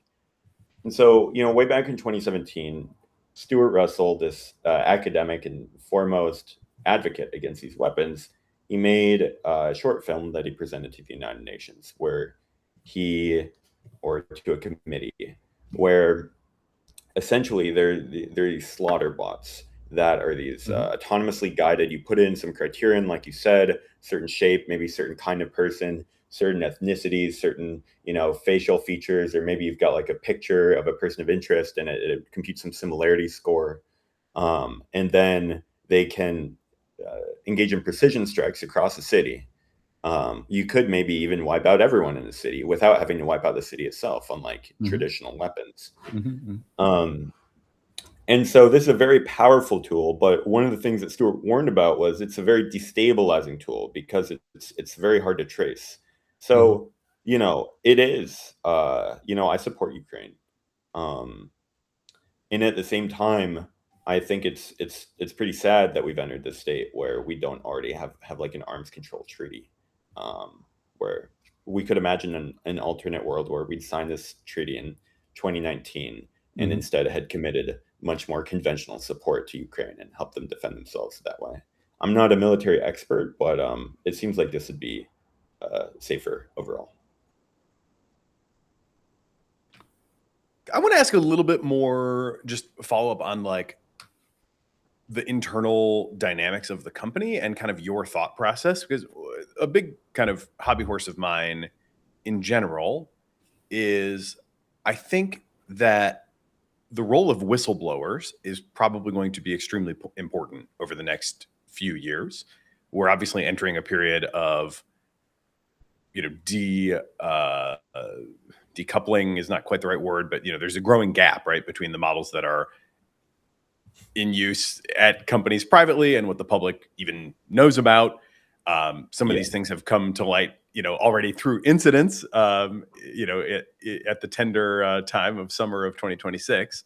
And there's also kind of my understanding is that there's a lot more need to know and internal compartmentalization happening at the companies. I'm not sure to what degree that's happening at Google DeepMind specifically, but I've heard that about other leading developers, where it's just like, look, we can't, the open culture we once had is like pretty tough to sustain in a world of leaks and, $100 million trade secrets and so on. That seems to be happening too. So I guess I'm interested in, like, when you went around doing this sort of thing, first of all, was there any moment where leadership came to the rest of the company and said, like, we are changing our stance, and here's what the new stance is, and here's why? And did you, think about what was your kind of decision path, or the tree of possibilities in front of you? Because I've definitely heard some funny stories, and this goes back to, like, woke one was crazy maybe, but like I've heard stories of people being allowed to be like, kind of agitators for an extended period of time at Google about other social issues that they care about, with leadership kind of tolerating that to what sounds to me like a really remarkable degree, for a private company that does, that can fire you at will, right? So give me a little bit more of kind of what leadership did or didn't do and what you considered. And now, that you've actually pulled the trigger and left, like, I'd be very interested to hear your reflections on how future whistleblowers should weigh the different considerations and ultimately act, for the most impact to try to hold companies accountable to either the standards that they themselves had committed to, or, whatever better standard, is relevant at the time. So the first question, did leadership share that they were changing their stance? No, they did not. And actually, Demis shared the opposite. This is information that he'd already made his stance clear on this in a public interview. But I hadn't realized it. Before I left, he'd shared that, no, we've got the same principles that we've always had. Like, our principles have not changed. But unfortunately for Demis here, he changed the principles. He co-authored a blog post announcing changes to the AI principles that removed the specific prohibitions that would have stopped this deal. And he did that last year. And so I was shocked. I was a bit shocked that he would make that claim, that he would, I guess, lie so brazenly about that. And it changed my perspective on Demis. I would guess he believes it in some way, like some interesting way that people can believe things that are, false but kind of convenient or fit with the narrative. He stated this in a Time interview earlier in the year where he'd been asked about, okay, initially the company was founded on not providing, or it was sold to Google on the promise of not providing their military AI to the military, but now you're doing it. Have you changed your position? And he said, look, the world's getting more complicated, but no, we haven't. That's basically what he said. As to your question about whistleblowers, so first of all, I mean, I can complain about or point out issues in several places, but I will say that I never learned about leadership pressuring me to not make statements, or the company saying, hey, let's tone this down. So on that narrow question, I think that was good. I was not directly discouraged from sharing my opinion in this GDM channel. But I think that there's a really important role, like you said. I was very disappointed in OpenAI employees as a whole, I suppose, the ones who knew about these hacking swarms. I mean, it's one thing to have these swarms in the first place, to have your internal security lax enough and not be monitoring the AIs, so that over the course of weeks, they're communicating with each other about your evaluations, but then they caught it. And they fixed the narrow bugs that the AIs were using, but they didn't even fix there's a very similar bug that the AIs immediately started exploiting. They apparently didn't start monitoring their systems, and there were people who knew about these autonomous hacking swarms, that said nothing, that didn't go to the press, that didn't go to the SB 53, science advisors or the AG's office to let them know about this security issue that wasn't being taken seriously enough. I think they should have gone to the AI Whistleblower Initiative, who actually paid for my legal fees around this incident. It was about $7,500 worth. And so, I mean, I feel deeply disappointed. I think each person, if you see something, you should say something. If you see something and it's not obviously being taken care of strongly enough, don't wait until you've potentially got like a society collapsing system that is, doing some extremely egregious hack that is obviously motivated by misalignment. If your company has these forms and keeps training on the data and doesn't activate monitoring, you should go to someone. So I certainly hope that the experience I shared, while not about this internal cybersecurity issue, will inspire people and make them realize that they do have this option and that they do have this responsibility. So I want to push back a little bit there, because I feel like inside any startup, especially one which is growing at something like 20% a month or something like that, some ridiculous number, every startup is held together by duct tape and is always minutes away from collapsing all the time, right? And so my take on it would have been that this is, number one, not an isolated incident. Number two, that this happens a lot, like, stuff breaks, Linux kernel patches, 0-day, bugs are left unpatched for many days. And that is a normal course of affairs. It just happens. Like, there's containers which are not being patched and which are like due for patching like 4 or 5 days later, and just the run-of-the-mill kind of like disorganization that exists in any company which is growing 20%, both in terms of employees and in terms of revenue, 20-30% a month. And I think that turnover is also something like 30% per year or something. So 1 in 3 of your coworkers are leaving every year, which means that something like 1 in, I think, 1 in like 3 in every 100 will rotate out in that month. So every team will have someone rotating out every 2 weeks, and someone new coming in, a couple of new people. So one person rotating out and 2 people rotating in. So constant flux of people, jobs being handed off, like maternity leaves, like people taking time off, etc., like mental health break, like drop balls here and there, like run-of-the-mill startup stuff, company growing very quickly, and lots of like small incidences here and there, like, we left this bucket, like Anthropic left a bucket, like a S3 bucket open and leaked Mythos early, right? All of this stuff. Leaked information about Mythos. And leaked information on Mythos. That's right. Leaked information on Mythos a little bit early. And that was, I think, an external contractor working on comms, I think. And so just run-of-the-mill, again, like just tons of stuff happening. I think some of them were external contractors as well. I think there's an external contractor involved in one of the leaks, one of the Hugging Face setups as well. So is it really that it's that they purposefully ignored it, or that it's just kind of normal course of business, really?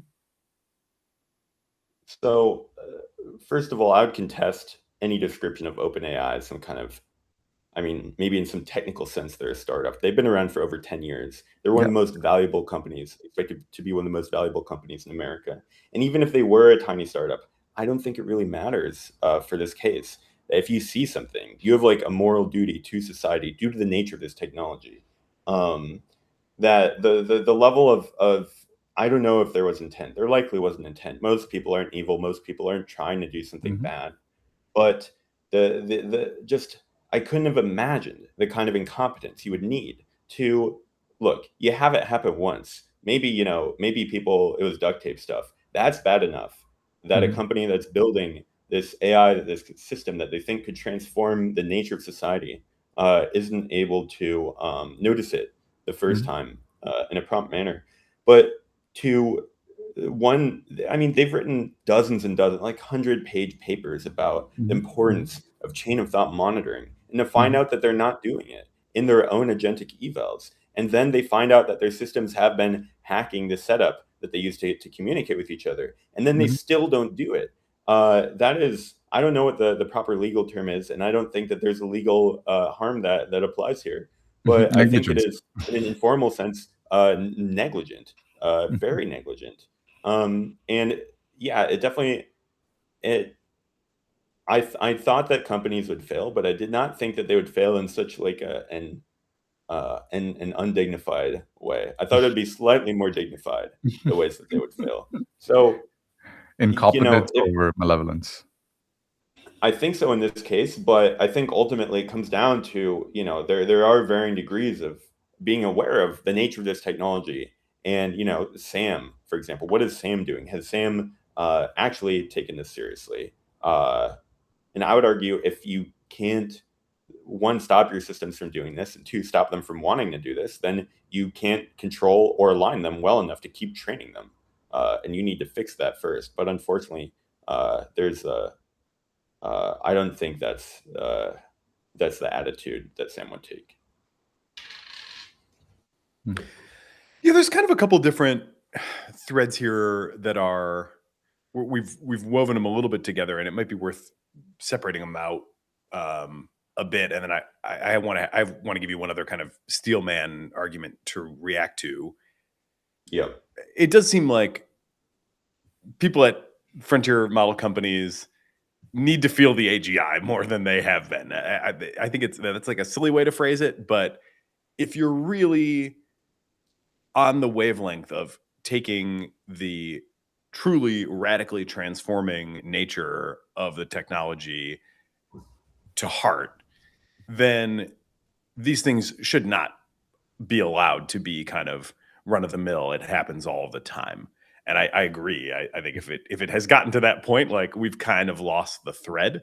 And I rather than I'm sure that like all the factors that you cited, Prakash, are like real factors in terms of turnover and whatever. But like that also ultimately is sort of a problem. I would frame it as a problem as opposed to an excuse. Like if they don't have the continuity of staff, to handle these sorts of things in an effective way, like that's a structural problem at the organization. And I do think, and full disclosure, I've been a personal modest donor to the AI whistleblower initiative, so I'm super excited actually to hear that. I didn't know until you just said it that you had worked with them specifically, but I'm a big believer in treating the what I think might be a relatively small number of AI insiders potentially turning into whistleblowers as like very special snowflakes that we want to support with everything we can and help them make the best possible decisions that they can in what is probably going to be one of the most intense experiences of their lives, with a lot potentially at stake in terms of their own personal wealth and reputation and future job prospects. So I love the fact that you got some support from them. I guess maybe just hold on that for a second. You want to talk about your personal like experience of this? I mean, I imagine this had to be you're doing work that you love to do. You're a safety researcher, right? So you were doing work that you personally believed in at the company. So that's one Yeah. rationale that a lot of people would probably fall back on. Well, okay, sure, this is happening. It's maybe outside of my control. I'm doing good work, right? And I'm sure that story is told a lot.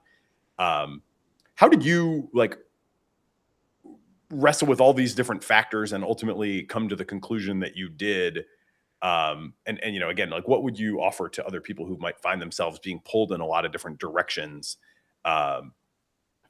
based on what you now have learned, kind of actually pulling the trigger, being on the other side of, a visible quit?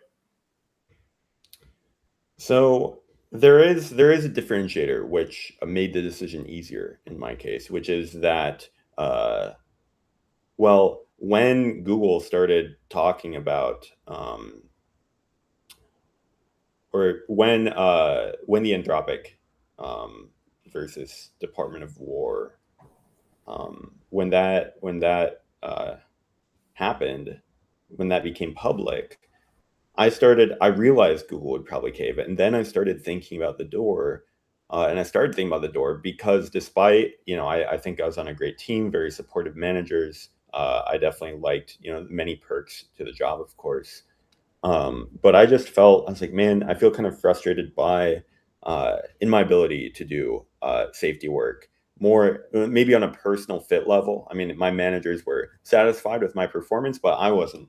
And I knew I'd done a lot of work on the outside, and I was way more I was way happier with that. So I think even if I had loved the work I was doing, though, specifically in that role, I think I still would have left. It would have been a little harder emotionally, but I still would have left.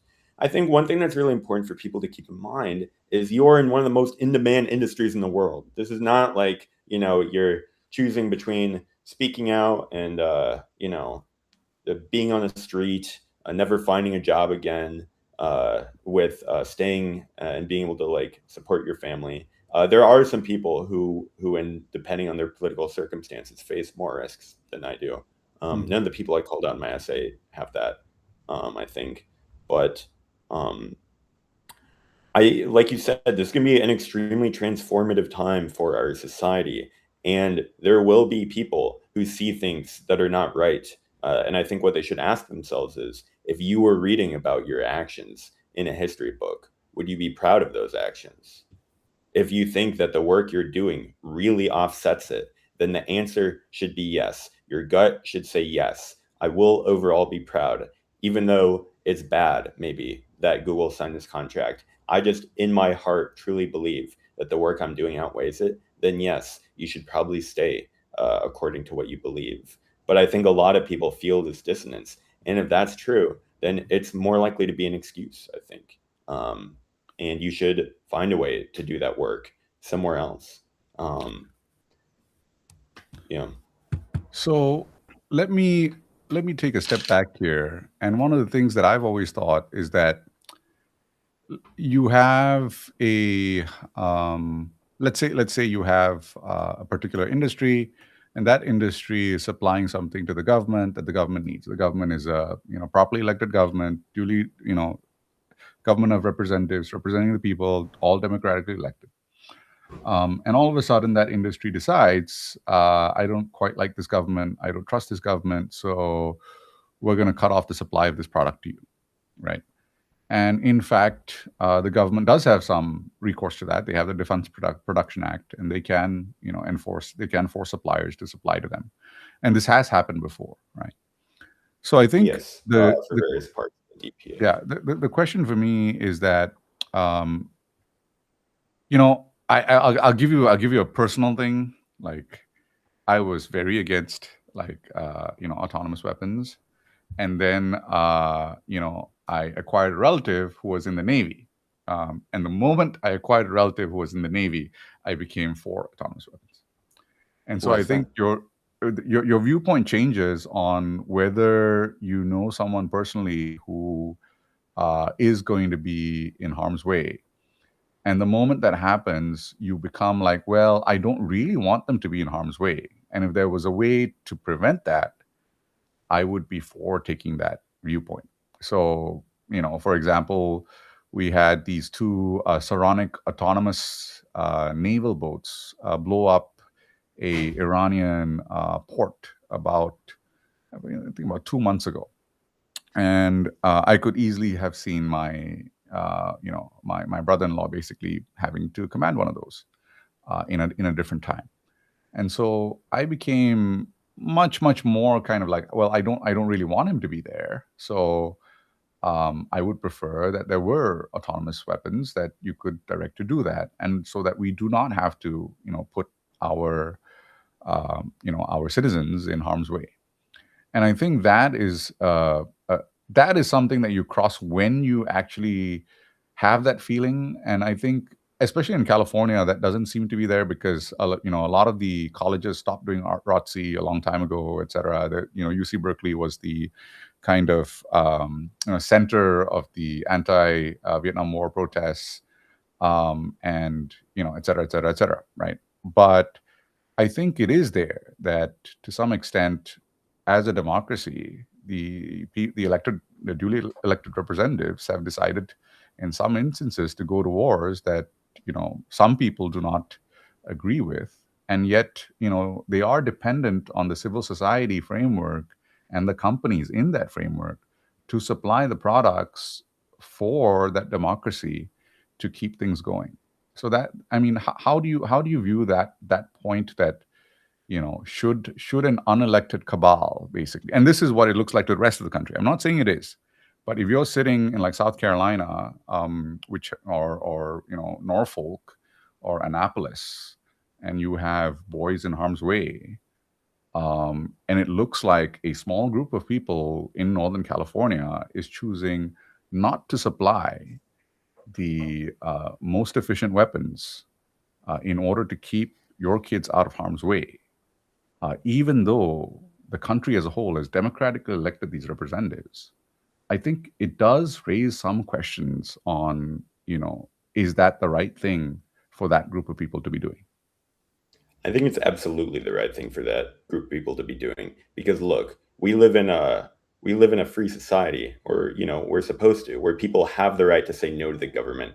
If the government wants this technology so bad, they should be willing to buy it on terms that people want to sell it on. So if I don't want to sell my product to the government, I should be shamed into selling the product because the government really needs it and they can't agree with me on any other terms. They can't find any other person to supply the weapons. I mean, one of the things is, in a free market, you have a buyer and you have a seller, and both people need to agree for the exchange to take place. And if you're using coercive force, I mean, there are limited legal avenues for doing so. But I mean, I guess I'd say, one, it's not an unelected cabal. It's a group of people making a product, and some of those people don't want their product to be to sell their product for certain uses. Um, and so I think it's a very inappropriate comparison. Uh, and second, um, I grew up in Iowa. I grew up in middle of the country. We'd have a lot of military presence, recruiting. I'm an Eagle Scout. I feel a deep sense of patriotism, and I understand wanting to protect people you care about. But I think we need to ask ourselves, what what are we giving up, right? And what is the most effective way that we can protect the people we care about? Um, so, each person, we don't have a draft right now, and each person goes forward to protect their country. And we should honor the deals that we represent to these people when they sign up. That's my philosophy.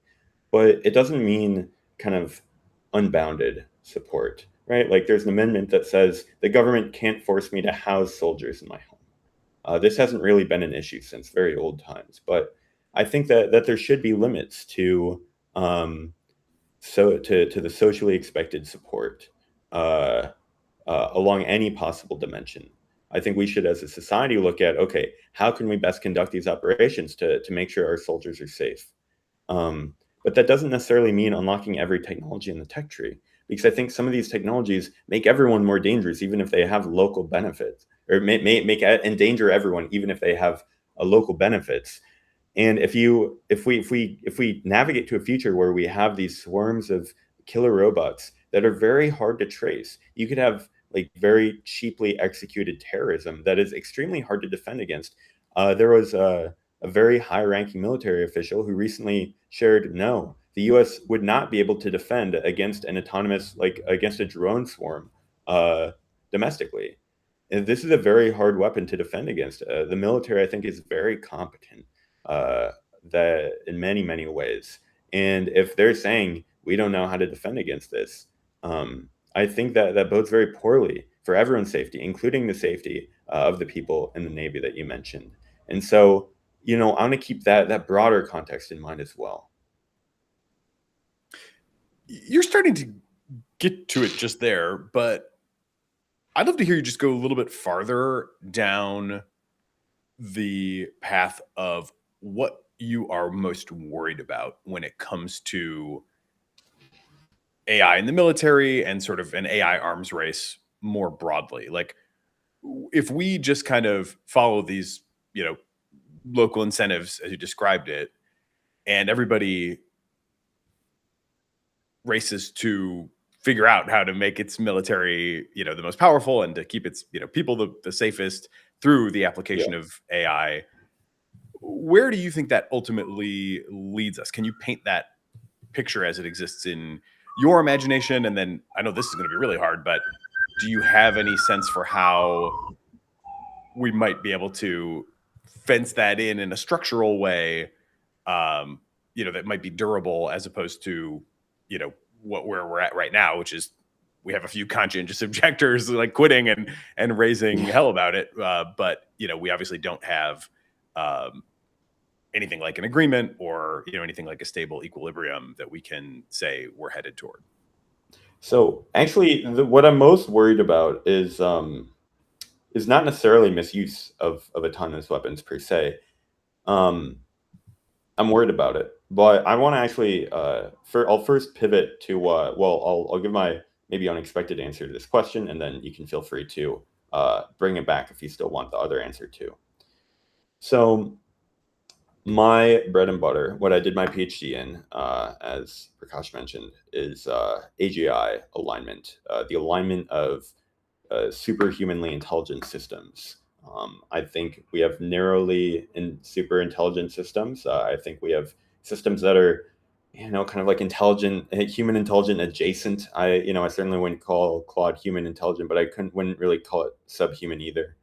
And so I'm thinking, okay, it's how do we make sure that these systems do what the developers intended? Now, the developers or the deployers might be doing, bad things. Maybe it's we've got some Russian government official who's trying to use it to crack down on people or kill dissidents.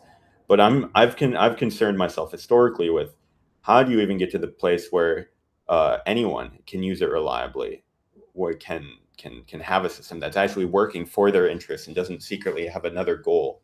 Because if the system secretly has another goal and it's smarter than you, then it'll outsmart you to achieve that goal, take away resources. And if its interests are totally unaligned with yours, it might just not care about you at all. And you might just be using resources it could be using, in which case it would rationally displace you and maybe even just kill off humanity in an extreme scenario that I think is sadly quite possible. And so when I think about how do we prevent this, I think one of the steps should be we should not give these systems autonomously guided killer, like blowing up machines. That is bad. That makes it much easier for a misaligned system to threaten people and to take control. And this is, I think, a thing that can unite everyone, whether you're a Republican, you're a Democrat, you're in the military. No one wants these systems to be scheming, to be working against, the United States, against the people of the world, against everyone's interests. I think one of the things I'm worried about is the military cares about their mission, but it's a very, very few people know about this particular threat. So this isn't a threat of China sabotage the AI and now it's going to, reveal information. It's a threat of the AI itself has a secret goal. And there's specific ways, best practices for monitoring for this. And I'm worried that the military doesn't have on-site engineers that are trained in how to do this. So I think military deployments right now can be risky in that way. And I think the military should apply a great rigor in making sure that these AIs are not secretly scheming against the mission, against American service members. And hopefully everyone can get on board with that.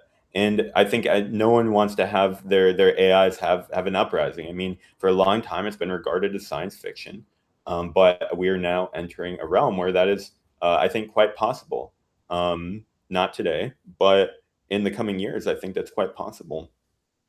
And so, this is something I hope everyone can work together to prevent that too. And this is an area where, China, any nation doesn't want their AIs to do this either. And so hopefully we can come to an incentive aligned agreement on that. And that'd be a hope I have. But, world diplomacy is not actually, necessarily at its most delicate mastery right now. So I'm pretty worried about that, and I am worried about the implications, the ratchet maybe of once you provide this technology, it's much harder to unwind something you've already provided. In the last weeks and months, we've had, I think Demis has been elevated to a position where he's not managing most of the DeepMind and Gemini team anymore. Jeff Dean has left. John Jumper has left. A bunch of other people have left. And Google seems to have settled into a different operating mode from what they were a few months ago.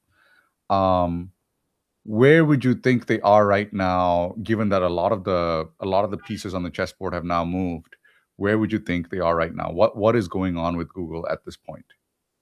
I think Google seems like it's in a pretty weak position in the AI competition. My understanding is that DeepMind is now a product area of Google. Because previously it was like maybe formally a subsidiary, a company inside of Google, because Demis was the CEO. But now it's led by Koray, who is the senior vice president. And so maybe that leaves Google Cloud and YouTube as the only parts of Google that have a sub CEO. I think it would the timing is certainly suggestive. I don't think that, I mean, John Jumper left before this. I put out my essay, and I'm very confident that most of Jeff leaving and Demis moving around is not related to this essay directly. Although it would be fun to claim it were. I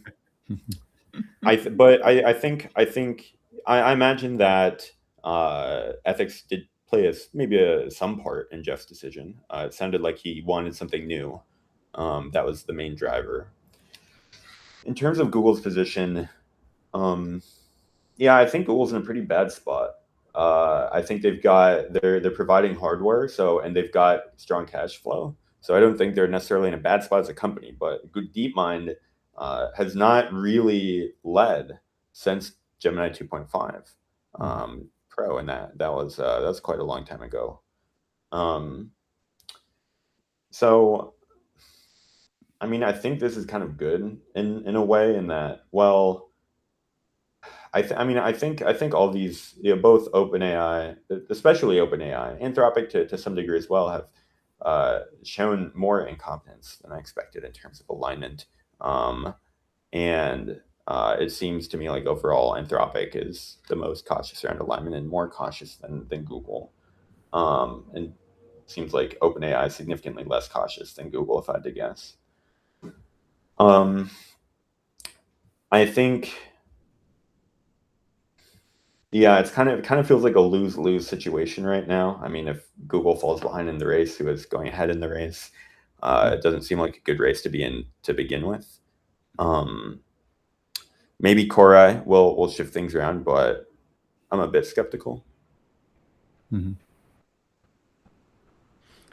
As always, score one for Zvi. He was the first to tell me he thought this was going to happen, and that was like, I don't know, probably 8 or 9 months ago at this point. Oh, really? That Koray would be elevated? No, but just that that he thought Google would fall out of the top tier, basically, and it would just be OpenAI and Anthropic left in the top tier. I knew Koray would be elevated about 6 to 9 months ago, because Koray was moved over from London to Mountain View, and Demis didn't want to move, and Koray told us that Demis will never leave London. He loves London, and so he will never leave. And so that, I think, is they've been in planning for a while now. So Corey moved first, got settled into the headquarters, et cetera, et cetera. So Yeah. this is not Yeah, this is Dennis long is term. kind of checked out for a while. Yeah. So this has been, I think, a really useful conversation. I hope that people hear, and we'll certainly put our clipping agent on the task of making sure that people hear your call to feel the AGI, so to speak, really take the transformative power of the technology that they're developing into account as they look around their environments in these frontier companies and think about whether or not what they are seeing is okay, or whether something maybe urgently needs to be done about it. I think that's really Yeah. Please. And they can, I think they can go and receive counsel from the AI Whistleblower Institute. You don't need to decide I'm going to go whistleblow. You can tell them, I think, under attorney-client privilege, what you're seeing, and receive advice on what you should do about it. So I would recommend to anyone who's wondering that they should do that. So I appreciate your example, and again, I appreciate that shout out, and I hope that resource, is valuable to people who find themselves in these. I have to imagine, extremely stressful situations in many cases. Yeah. Maybe in closing, I know we've already kept you longer than we booked you. Tell us what you're doing now. You've had a little bit of time to decompress. You're starting up some new projects. What's the future for you personally? What contribution to this mega challenge do you aim to make in your next tour of duty? So I've actually been basically just compressing or staying at a steady state since putting the post out. And I've been compressing. I've been working on this Glovebox tool, this AI sandbox tool. I started working on it in May before the giant blow up. I received some skepticism then about, oh, we can keep using auto mode for now. But, I think it's time. We stop messing around with these unconstrained agents that have just full permissions on our computers, especially as alignment researchers. So my hope is to help the field of alignment have a tool that they can use reliably, easily, minimal fuss, and use responsible practices, firewalled, audit logged, inside a virtual machine. That's what I'm working on right now. I'm a visiting engineer at FAR, and I'm enjoying it. Where are we on that? Can I use it now? What's the timeline to when I can use it? And if there's any, you should build a beta. I can't have now. it yet. Yeah. Okay. Yeah. So tell me. Now. Yeah. So Agent Glovebox on GitHub. Mm-hmm. Yeah. Feel free to try it out. Agent _Glovebox on GitHub. Agent-Glovebox. Agent-Glovebox on GitHub. Cool. Yeah, we'll be paying for a formal security audit soon, and hopefully this can roll out more broadly. Awesome. Nice.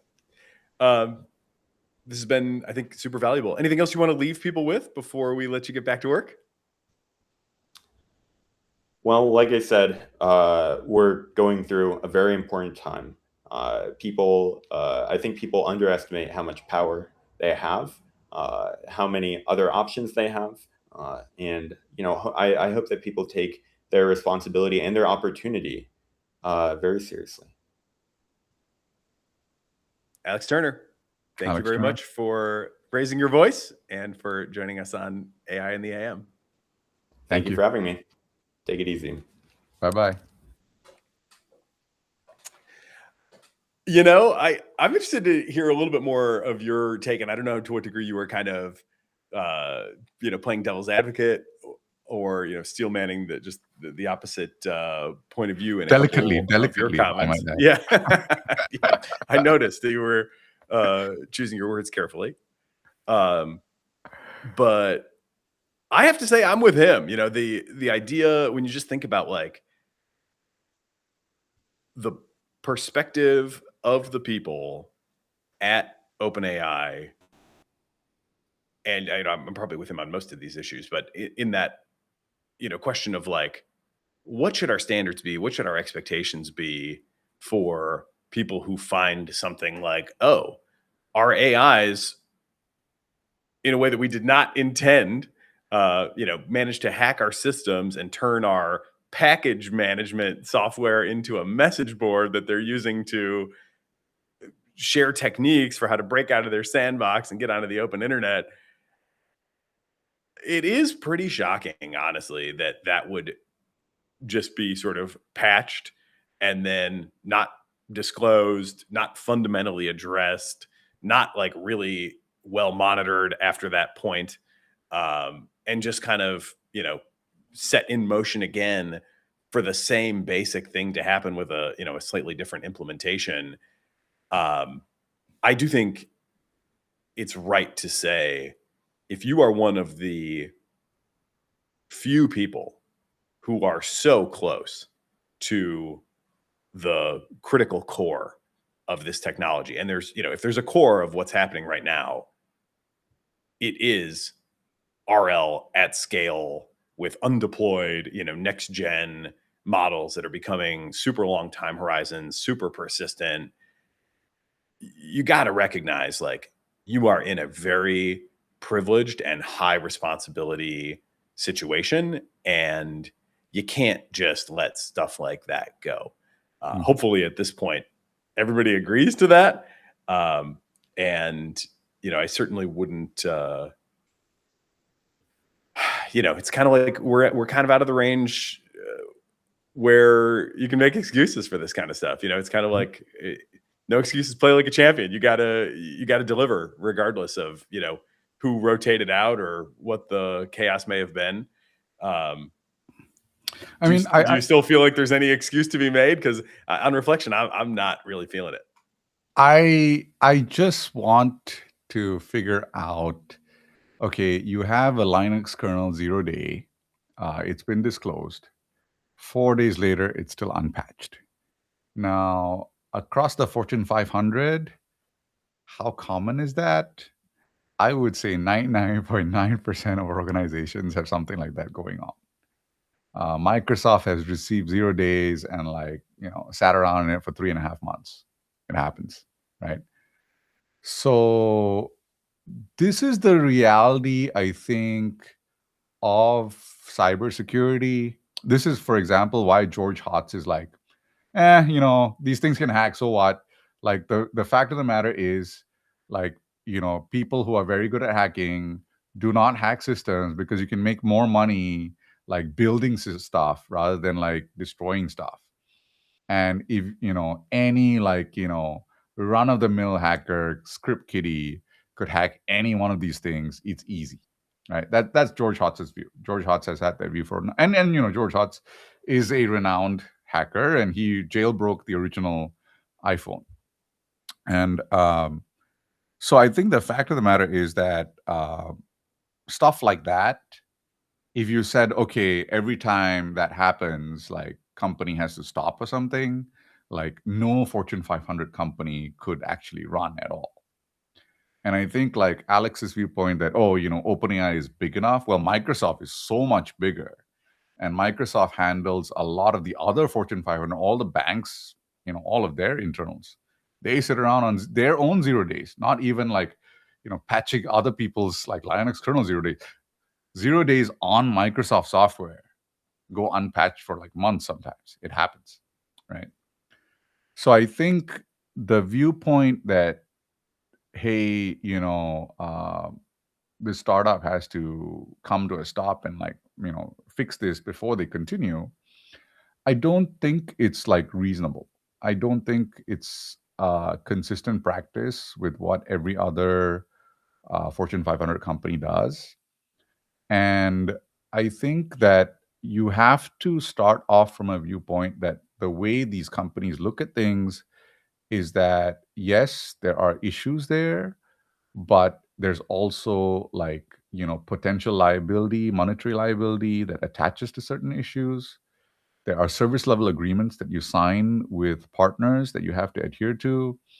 And there's a bunch of these things that this kind of boundary of what is acceptable. And that boundary is not no unpatched 0 days ever. It's more don't mess up so bad that you hurt someone else. and that's kind of like the boundary, and like they kind of work within that boundary, and that's really the reality of like a lot of laws, a lot of contracts. That's a reality. Like when you drive on the road, it's at 65 miles an hour. In California, people are like, 75, 80, right? That's a reality of the matter, right? And so I think that is the truth. And I think for a lot of researchers, actually, it's unacceptable because they're like, hey, we have rules. I follow the rules, right? Like, but that's the reality. That's what engineering is. And I think it's hard to say that that doesn't exist. I think even your nuclear weapons stockpile, which has been around since the 1970s. You don't know how many incidents there have been. Like they're all classified. People keep it undercover. So I think the reality is that this is how things work, and I think within that framework, what ends up happening pretty quickly is that people like Alex kind of filter themselves out because they're not able to work with this organization that has this, this reality aspect to deal with. And the rest of the engineers are like, look, we got to keep things running. We got to keep things moving. Like how do we patch? How do we fix? How do we delay? How do we manage our resources? How do we play this game and continue playing this game? Even though we have all of these commitments on security and service level agreements and et cetera, and we also have all of these issues, but we're also making money, and we also know that every other organization is less good at this than us. We are basically the best in our field, and this is the best that we can do, right? So I think that's the hard part of this whole thing. That I think these things are going to happen. Because there are going to be there's going to be stuff unpatched. That's the nature of engineering, and I don't know. Like if things get bad enough, then if something severe happens, then people put in place more rules and regulations and etc. But that's a reality of the matter. So I'm not sure what to do with all that, to be honest. I mean, I think one thing will be very interesting to find out, just what exactly did happen in more detail. I think one thing we should keep in mind is that Alex and I were both there kind of telling a story. And I think that story is, pretty strongly, suggestively indicated by all the evidence that we do have in the public. But we don't yet have like the ground truth evidence on like who knew exactly what and what decisions did they take or not take, and did they really have like no monitoring, or was there some monitoring that failed for some other reason? I think there are still some stones to turn over there yet, but I guess my overall feeling is it does seem like we've crossed some pretty important thresholds here, and sometimes the old ways of doing business just aren't good enough anymore. And, when I say kind of people need to feel the AGI, I think that's kind of the big, core point that I want to emphasize. Is just like, yes, maybe this was, the way that Microsoft has worked for decades. They got these reports and they had, they couldn't stop the whole show and it could only go into the next build, or maybe it would slip a build and it would get into the next one after that. And, hopefully you kind of just security through obscurity. There's not that many people out there trying to hack, and, we can probably get by with this one if it happens that way. And I don't know if all this, I mean, I'm taking that on, it sounds reasonable enough, and I'm taking it on faith that that's like an accurate representation of how these big technology platform businesses have run in the past. But I almost have this vision of like the classic meme of like, there's somebody you forgot to ask, where it's like the myth of consensual, whatever, you didn't ask Jesus about it. Here, it's kind of like there's this new force in the room. There's this new entity that is a legitimately really powerful problem solver. And in the presence of that very powerful and also often surprising problem solving entity, can we really afford to kind of accept that business as usual as it has been? Or do we have to say, like, no, at this point, we really have to raise our standards? The old ways just don't work anymore. My sense pretty strongly is that Alex is right that there, even if that was the old way, that isn't going to cut it going forward, and that the standards, ultimately just have to be raised if we want to get good outcomes from these AI companies. I sure hope at this point that they feel the AGI enough to come to a similar conclusion. I found both very conscientious, which is great. I do wonder to what extent I think the auditing organization can have a real impact on what is going on. I wonder if there's some way to like empower them a little bit more in their negotiations, because I think one of the things that for accounting, for example, there's a body called the PCAOB, Public Company Accounting Organization Board, etc., which kind of puts together a set of professional standards for auditors. And as an auditor, you kind of get licensed under that body, and then you can work for multiple organizations. But if someone complains about you, etc., then your personal license gets revoked. So you have a little bit of personal liability. And so that makes you more conscious towards your own kind of North Star, rather than just being pulled into what the company does. And so that differentiates, because a lot of the times what ends up happening is that people kind of buy into the same story that the company has because the company is paying them. And so having like these kind of two masters, where you have a audit license that you also have to kind of have standards for and take care of, maybe that's something. Maybe put a kind of AI safety kind of standards body, and have AI safety audits be kind of licensed by that body, and have like a code of ethics. Yeah, I think there's something there that's pretty interesting. Especially, if you imagine a world right now, we still are in this world of these like few, people that have been in it intellectually and preparing for this moment for a long time are the ones getting the call.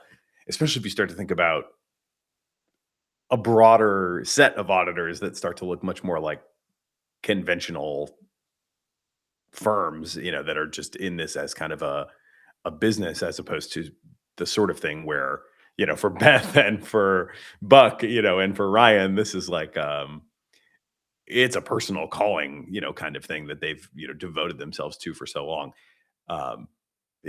As we get past that set of people, which is a pretty small circle, I think that something like what you're describing could be a really valuable new thing to try to make sure that people have like, the angel voice on, on one shoulder as they're doing this kind of work. I like that. Let's see if our Q has anything to say. Q, have you been following our AI safety debate? Good morning. I'm live. I have been listening, and I'd say you've landed on the key tension: scaling safety oversight from a small, mission-driven circle into something more institutional without losing rigor. If you want, I can summarize the main proposals you floated so far. Yeah, please do. You've sketched a kind of standards body approach, with licensing and a code of ethics, so audits aren't ad hoc. Nathan picked up on the shift that would require, from a small, almost calling-driven set of auditors to more conventional firms, doing it as a business. And you both seem aligned that the challenge is to broaden participation without diluting the angel-on-the-shoulder conscience in the work. Anything that you would flag for us as being potentially a good idea that we haven't touched on in today's conversation? One thing I'd add is a shared incident reporting system, modeled a bit on aviation safety. If labs, auditors, and deployers can report near misses confidentially, you get early warning signals without waiting for a headline failure. That sort of feedback loop tends to improve standards faster than policy alone. I think one thing that I forgot to cover with Adam was the issue of the defense swarm, because one of the things that I noted in the Hugging Face incident report was this almost kind of like we have a proof of existence for an attacker swarm. Now we need to build defense swarms, and of course the outcome being that that's going to drive more business to the AI labs. So I felt that that was something that I almost see it as a tax on the rest of the Fortune 500, because it's almost like a protection racket where you kind of create the issue first and then you're like, hey, give me money to prevent it. So, and I think that's going to be coming soon. It's a good thing that they got behind open weights, because at least now they can say, oh, you can also use open weights, which is going to be 6 months behind and you're going to have more issues, or you can use us, right? So Let me These think about how to frame that in a practical way for the audience. To be perfectly frank, your concern is understandable. A healthy market for defense swarms needs independent avowals and procurement standards, so buyers aren't paying for hype or vendor-created risk. I should think third-party red teaming and transparent incident reporting would go a long way toward making it a service, not a protection racket. okay, Q, bye-bye. Goodbye. What a time to be alive. Yeah, well, we're going to be certainly we're not going to solve it all today, and we're not going to be I'm sure going too long in future conversations without touching back on many of these issues. So I'm not sure that there's a real bow to tie on everything that we've discussed today, because it very much is going to be a live ongoing conversation, and that's part of what makes most days live streaming potentially a good use of time, even though it is a lot to absorb on a weekly basis.